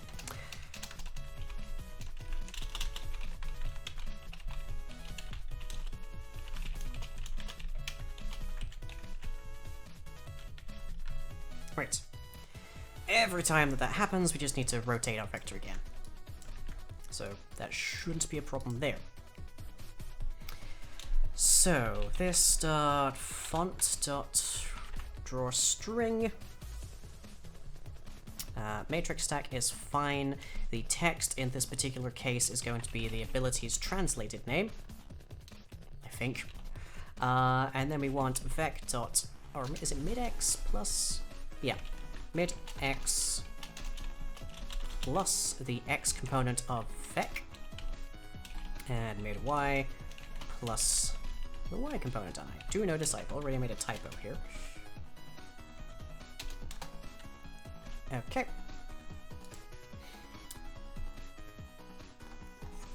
I already erased the code for ability buttons, so fortunately for me, I can actually just check it out on my GitHub.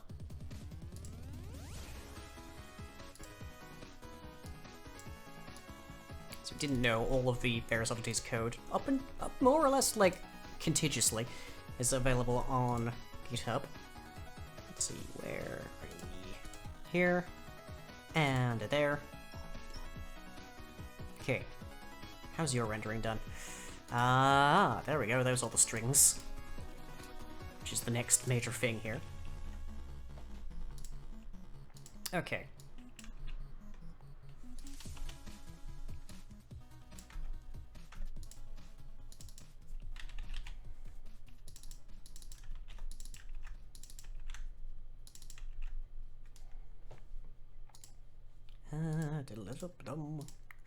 Where is get message here? Get message, I think, is just what we have on the thing, so that shouldn't be too hard to find.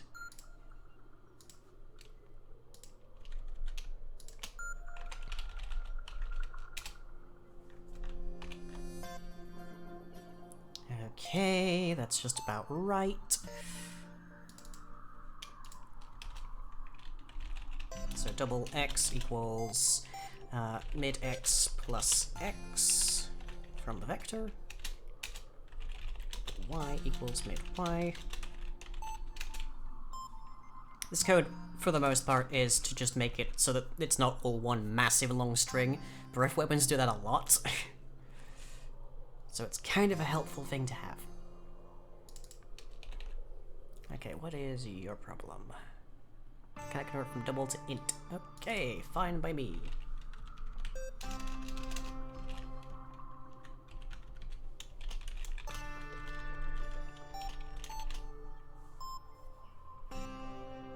And we'll just say that the alpha is 255? Let's see what's here. Font renderer, string, text, which... Oh, wait, no, it's just weirdly named. Okay, font renderer, then the font, somehow, is that, and then there's an integer, which is the text, and then there's the coordinates. How bizarre.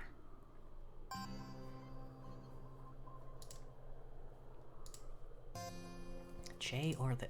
what? That cannot be referring to a coordinate. What is that referring to?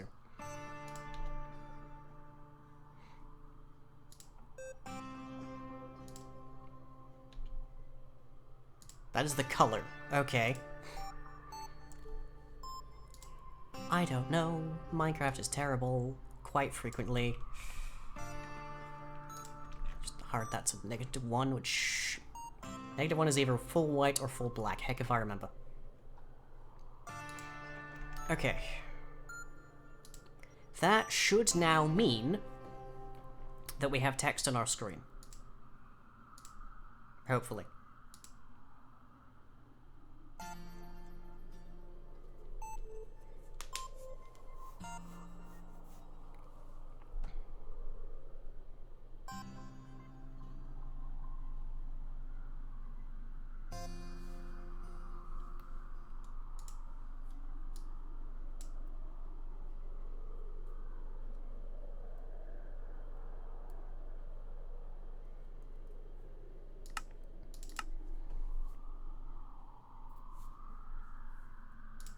Very incredibly simplistic thing, but yeah. Welcome back, Nick. Okay, well, we kind of have it. It's way over here, but we kind of have it.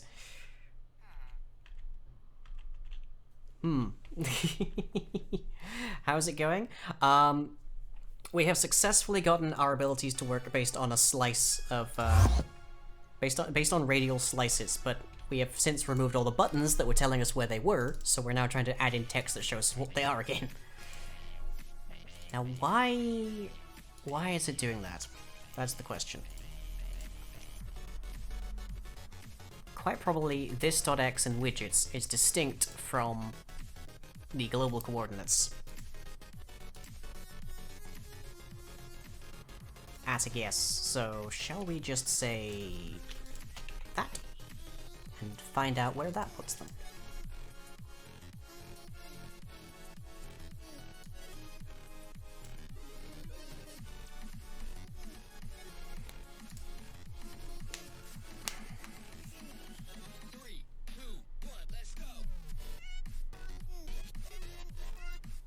Let's see, 0, 0 is the top left of the screen.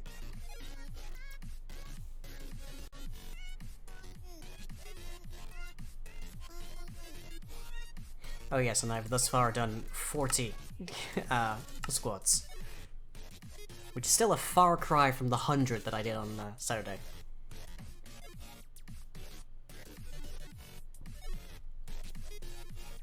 Okay, so if we hit that now, okay. They're not in the right positions, but... So like, what they're not actually going to directly represent what we're looking for, but that's pretty good. That's pretty good. Okay. So we need to actually increase... We need to increase this, basically. Ability set size +1. To include the exit button.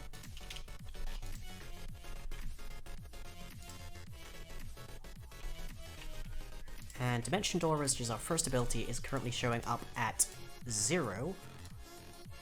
So we need to actually do a rotation here.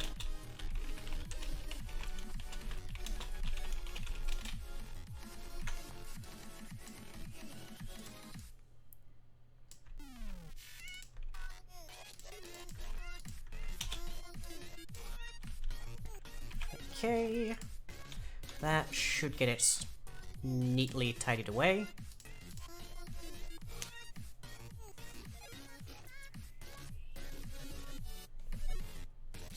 What we can do, at least for the meantime, is change the scaling.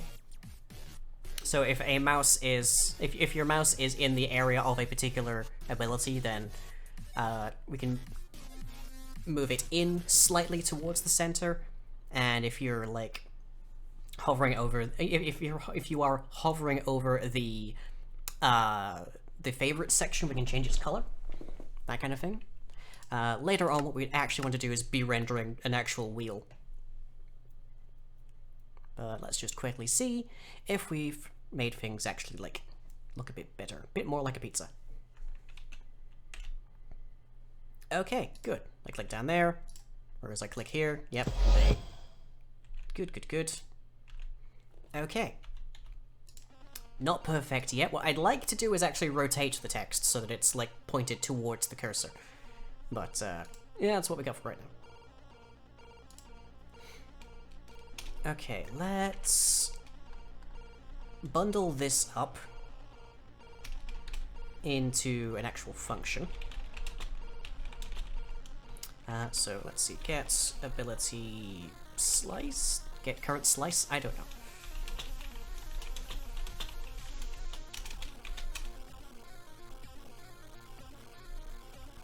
In which case we could return either an ability or we could return null, which would indicate that. So, nullable ability.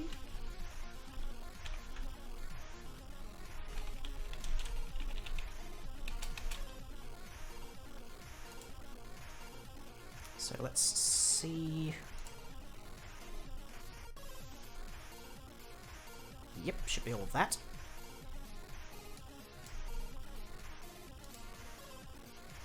Is distance significant to this? Only for there. I don't think any other part of this is, just the direction.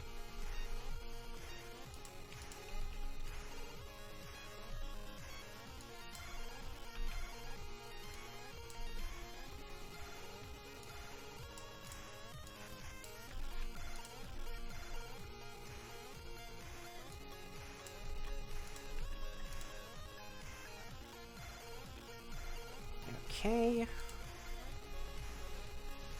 And then we just return that.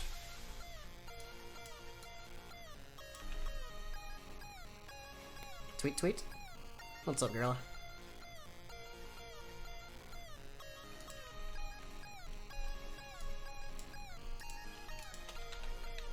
Okay, so we just want to return that.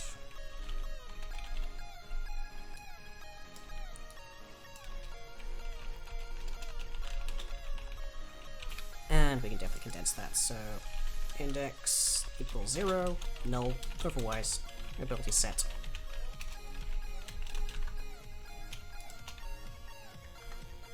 There.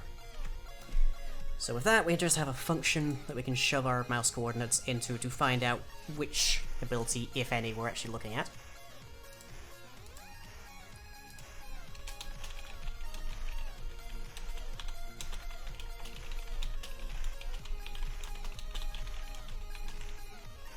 So if selected equals null, then close the screen, otherwise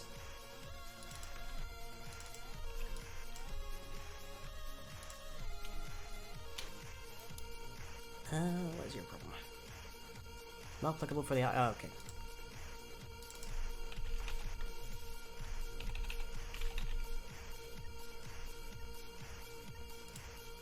What is your problem? Accepted ability. Okay.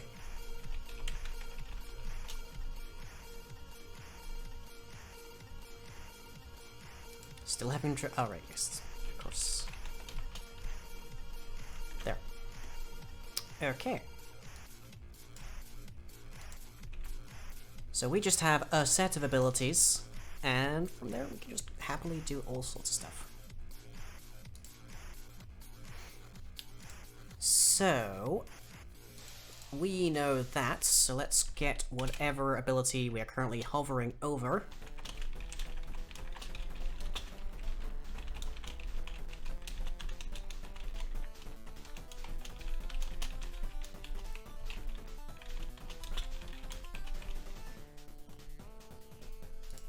Okay. If ability map name equals currently selected map name,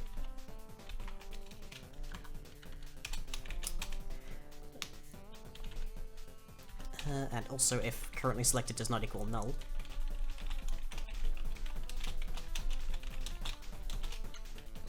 Okay, then we want to say x times equals, let's say 0.75.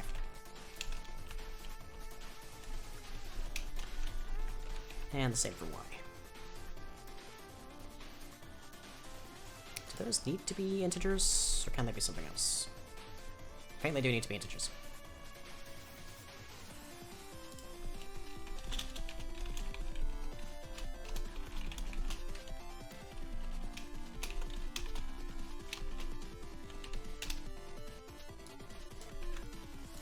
Oh, there's Dusty with the final squats of the evening, apparently. Okay, so whichever one that we are currently hovering over will be about 25% further closer to the actual thing, which means also means that they'll move. Okay. So next thing that we want to know is, does our distance from the center mean that we're trying to select actually like if it's a favorite? So boolean is favorites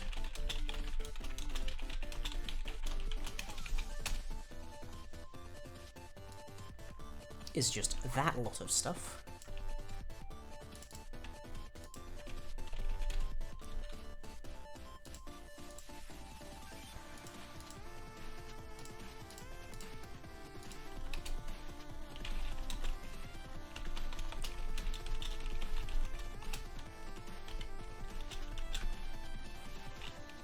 So there is the furthest we can be before we start to not care. So if dist is lower than or equal to maximum distance and greater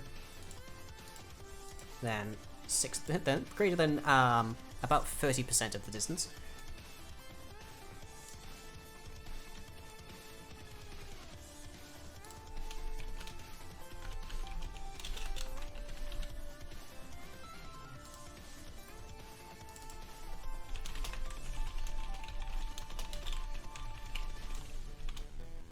okay, well, good.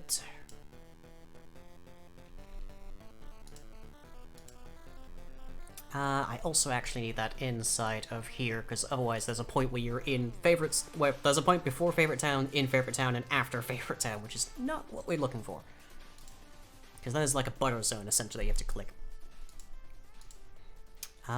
So, let me see. I need to know the distance in here, don't I?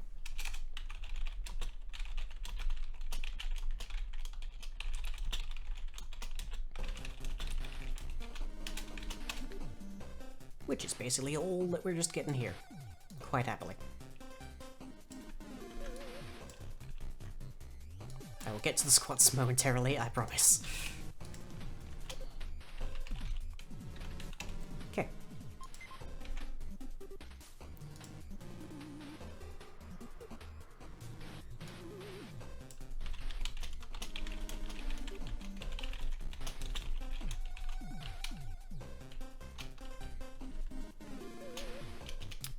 Okay, mid Y I think we need. Yep.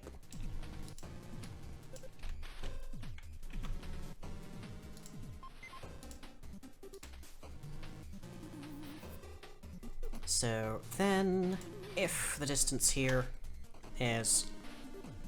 If mouse distance is greater than our thing, so get mouse dist, mouse x, mouse y, if that is greater than this dot height times 0.3d, return null. Okay. But down here, int color equals -1 by default if, let's see, if it's currently selected and we're in the favorite town, then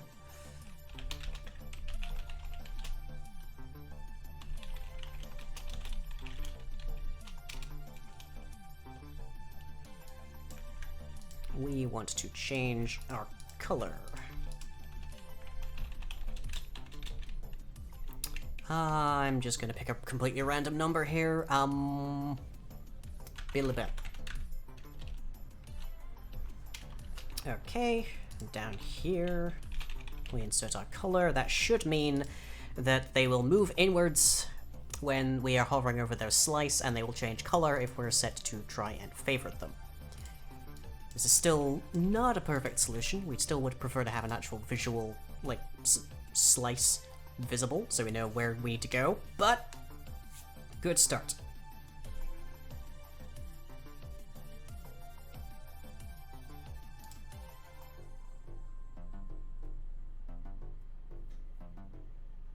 I also prefer to rotate them just so they don't clash into one another quite as much, but here we are.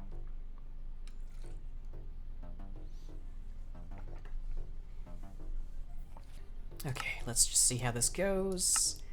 Fingers crossed that I haven't just massively hacked it.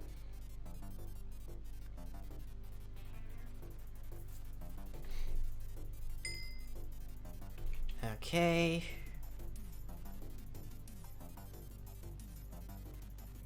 Well, it is moving them around, but it's not changing their color, which probably means I gave it a completely junk value. Okay. Back to squats.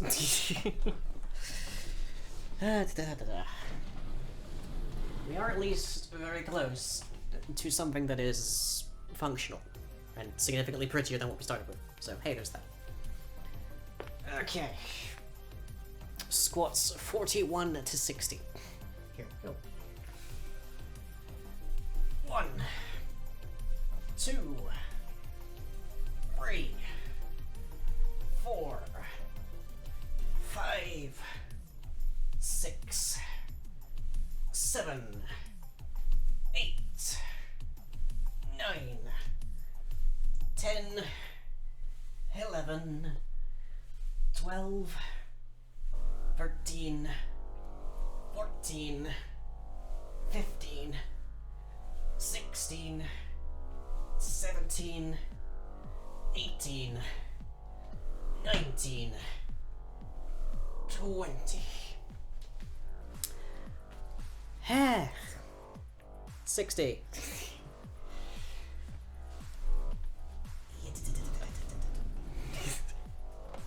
Okay. Hope we enjoyed that.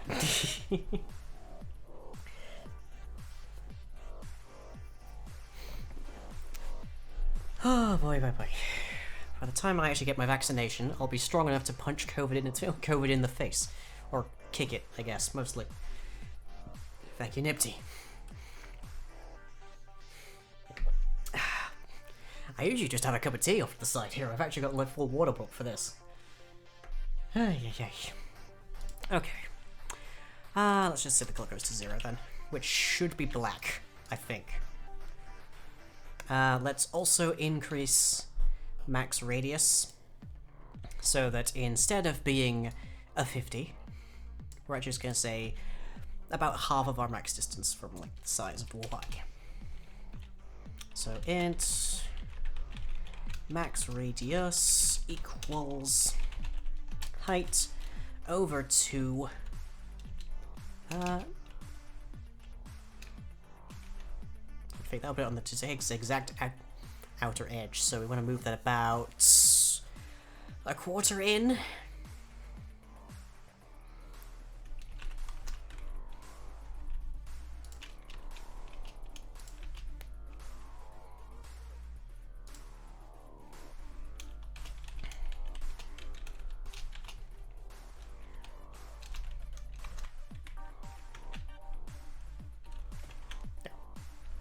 Okay.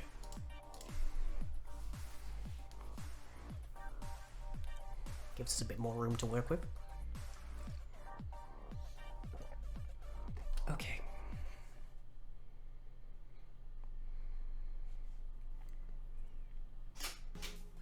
So, in the grand scheme of things, we've ended up with less of a screen because we no longer have the buttons.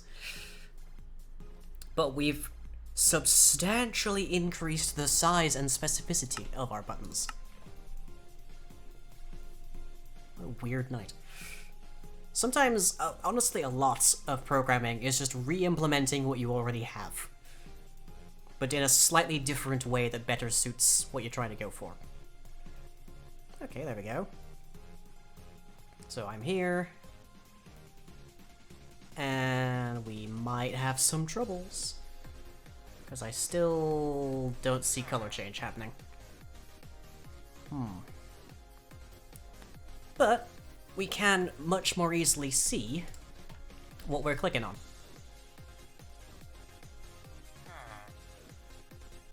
That's pretty nice. So let me see, I just aim over here. Play. If I... let's see, about here, I think? Nope. Okay, I definitely need to figure out what's going on a little bit. Oh, and I'm still in ghost form. Hadn't realized that.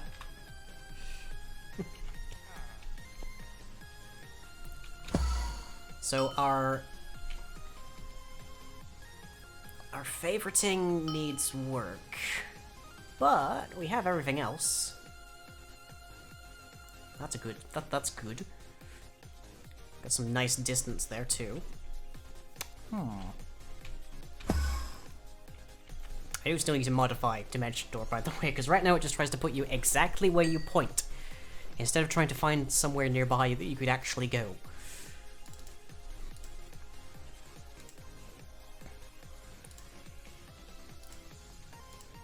Is there a problem with is favorites? That might be it.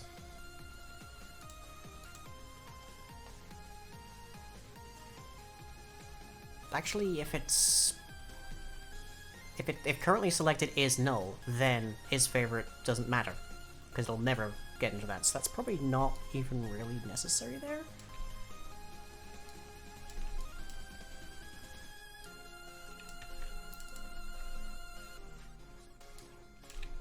Let's see, 0.5 times 0.6 would be 0.3 of this height.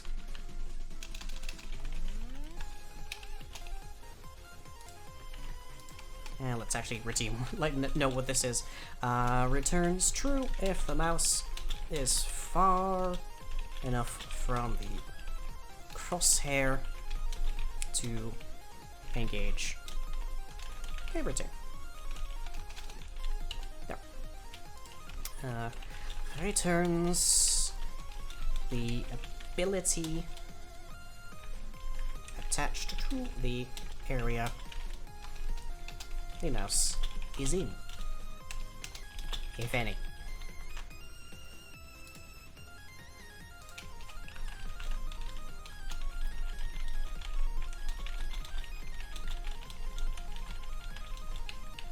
Okay.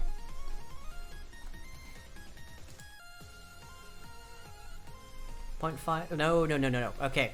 5 times 6 would be free. Would be like, would be 30. 0.5 times 0.6, if it's less than 1, it gets smaller. So 0.5 times 0.6 is 0.3, because 0.5 is the same as over 2, and 0.6 over 2 would be 0.3. Something you learn in programming quite quickly is that multiplication can be used for division if the number you are multiplying by is lower than 1. Like, up here, we're getting 3/4 by multiplying it by 0.75.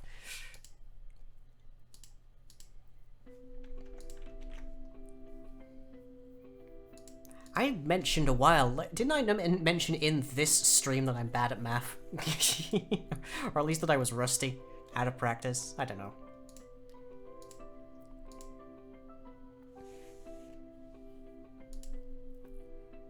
Okay, so, if it's greater than, yeah, right there. Oh, hang on. Ah, I see the problem. Okay. 0.45 that should be, I think, because 0.5 times it by times the height by 0.5 gets us the maximum distance we could have. Multiplying that, well, getting 0.9 of. Hang on, there's a much easier way here. If I just do that and then like, bleh.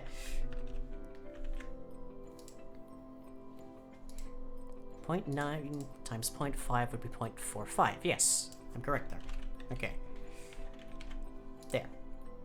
Needs to be greater than or equal to 0.3, but less than 0.45.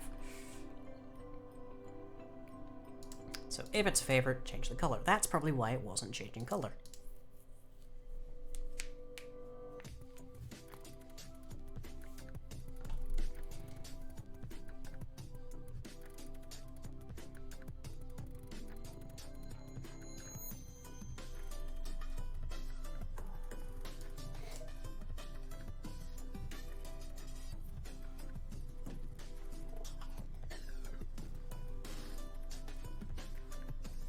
But yeah, we will have actual graphics rather than just text.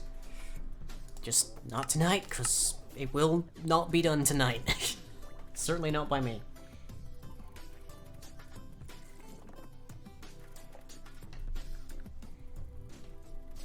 Okay. Yeah, there we go. Okay, and then any further outs, nothing is in set, so everything is just peachy keen. Okay, so I click there. Manipulates the top left, which is the favorites list. Good, good, good. But if I click before it turns black, blank. Huzzah! We have a usable actual thing, that's grand. One other caveat I'm gonna give here.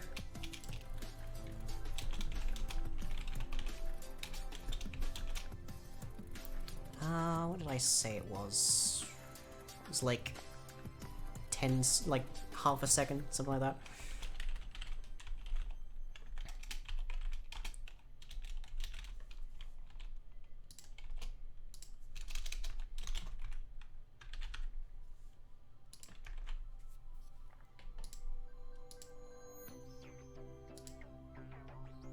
So if you, just so there's like a warm-up period essentially. But hooray!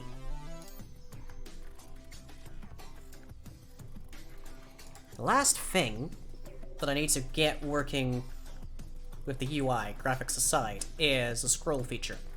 Because if you have more than 7 activated abilities, I don't know what you're playing, if that's what you've got, but if, you're not going to be able to see anything past the first 7 in the list. So at that stage, we need to actually indicate, well, we need to be able to scroll through, essentially. There is kind of some handling built in for it already, but not a whole ton. So we need to get that working. But okay. So now, if I click really early into opening, it just auto-closes, because it assumes I've clicked the exit.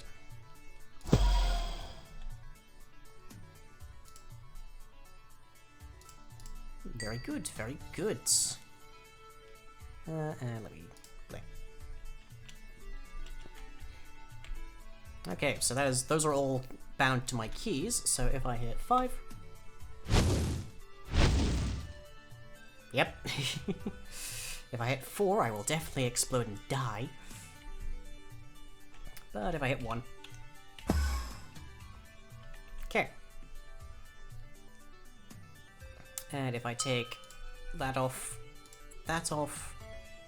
Re-add that. And that's then, yep, they go into the first open slot. Very good, very good. Okay. Still not much to look at, and still needs some distinct, like, config elements, but pretty good, pretty good. I think it will accept one more. So, let's modify the the cone of fire that we have to be a different damage type. Yep, you're still around.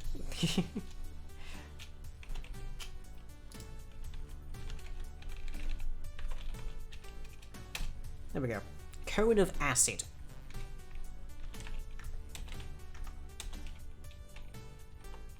And then add another breath weapon. Okay. I just thought you'd be interested in seeing that there is in fact a breath weapon for a cone of acid. But okay, so that is the maximum number of activated abilities that you could see at once. You can see which one you're currently selecting. Again, I would like to have this text actually like tilted towards the crosshair, so it intersects with itself less, like right there. But pretty handy, pretty handy. Oh heck. Misclick. I imagine people are going to want to be careful with that ability, but on the other hand, if you got it, might as well use it.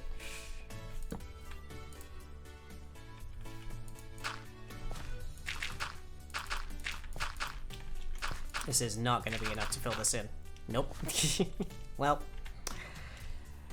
my mistake. Take that off the favorites list as well. Okay, cone of cold, line of cold, there you are. Take that off, and that looks exactly the same because we haven't changed it at all, but deals acid damage, which, as a bonus, also damages worn equipment. Worn or held. So, pretty handy in that regard. And that's the sound of abilities coming off cooldown. I wonder if I should make it only favorited ones that do that. Nah, you can see those. Those are fine. Okay.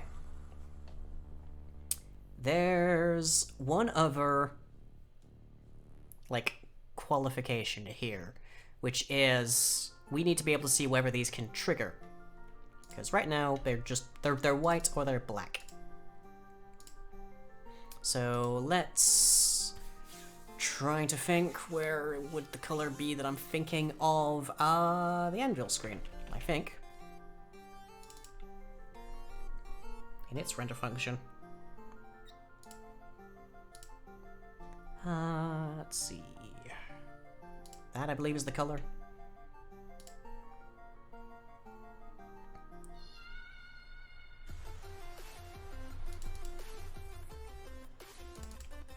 Or maybe that. Either way.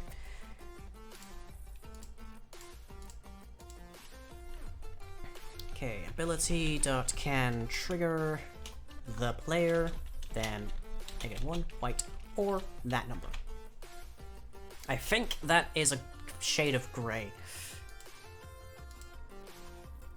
So now we should have 3 distinct, like, colors. We can have unavailable due to being like on cooldown or whatever.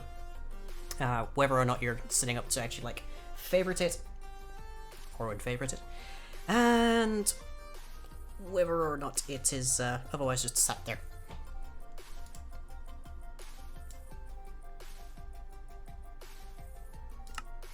Once I actually get visuals going, I'll probably render like a star next to favorite abilities as well. But right now, it's fine. Okay, so we open this up. Breath weapon is apparently a shade of green for some reason. Meaning it cannot be triggered, probably because it just recently got triggered. Okay. Let's call Hearthstone.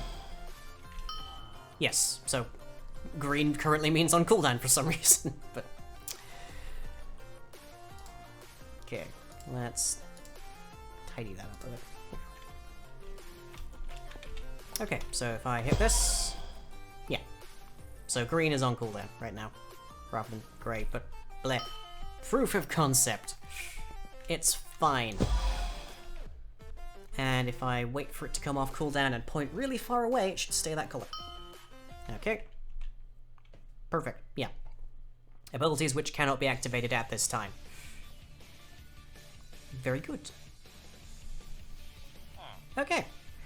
Much significant improvements, I feel, over just what we had before, which was just a set of buttons.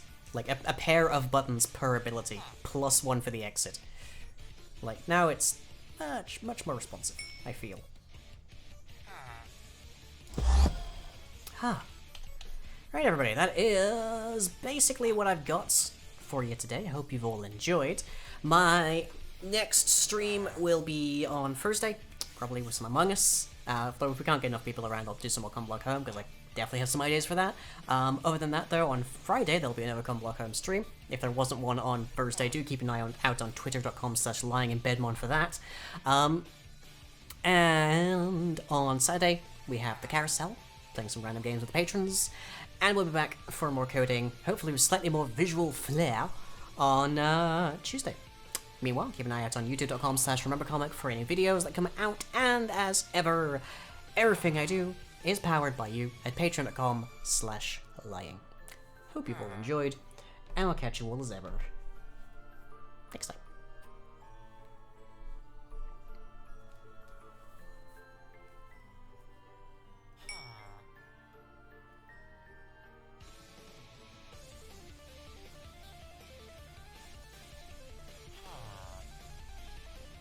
Oh.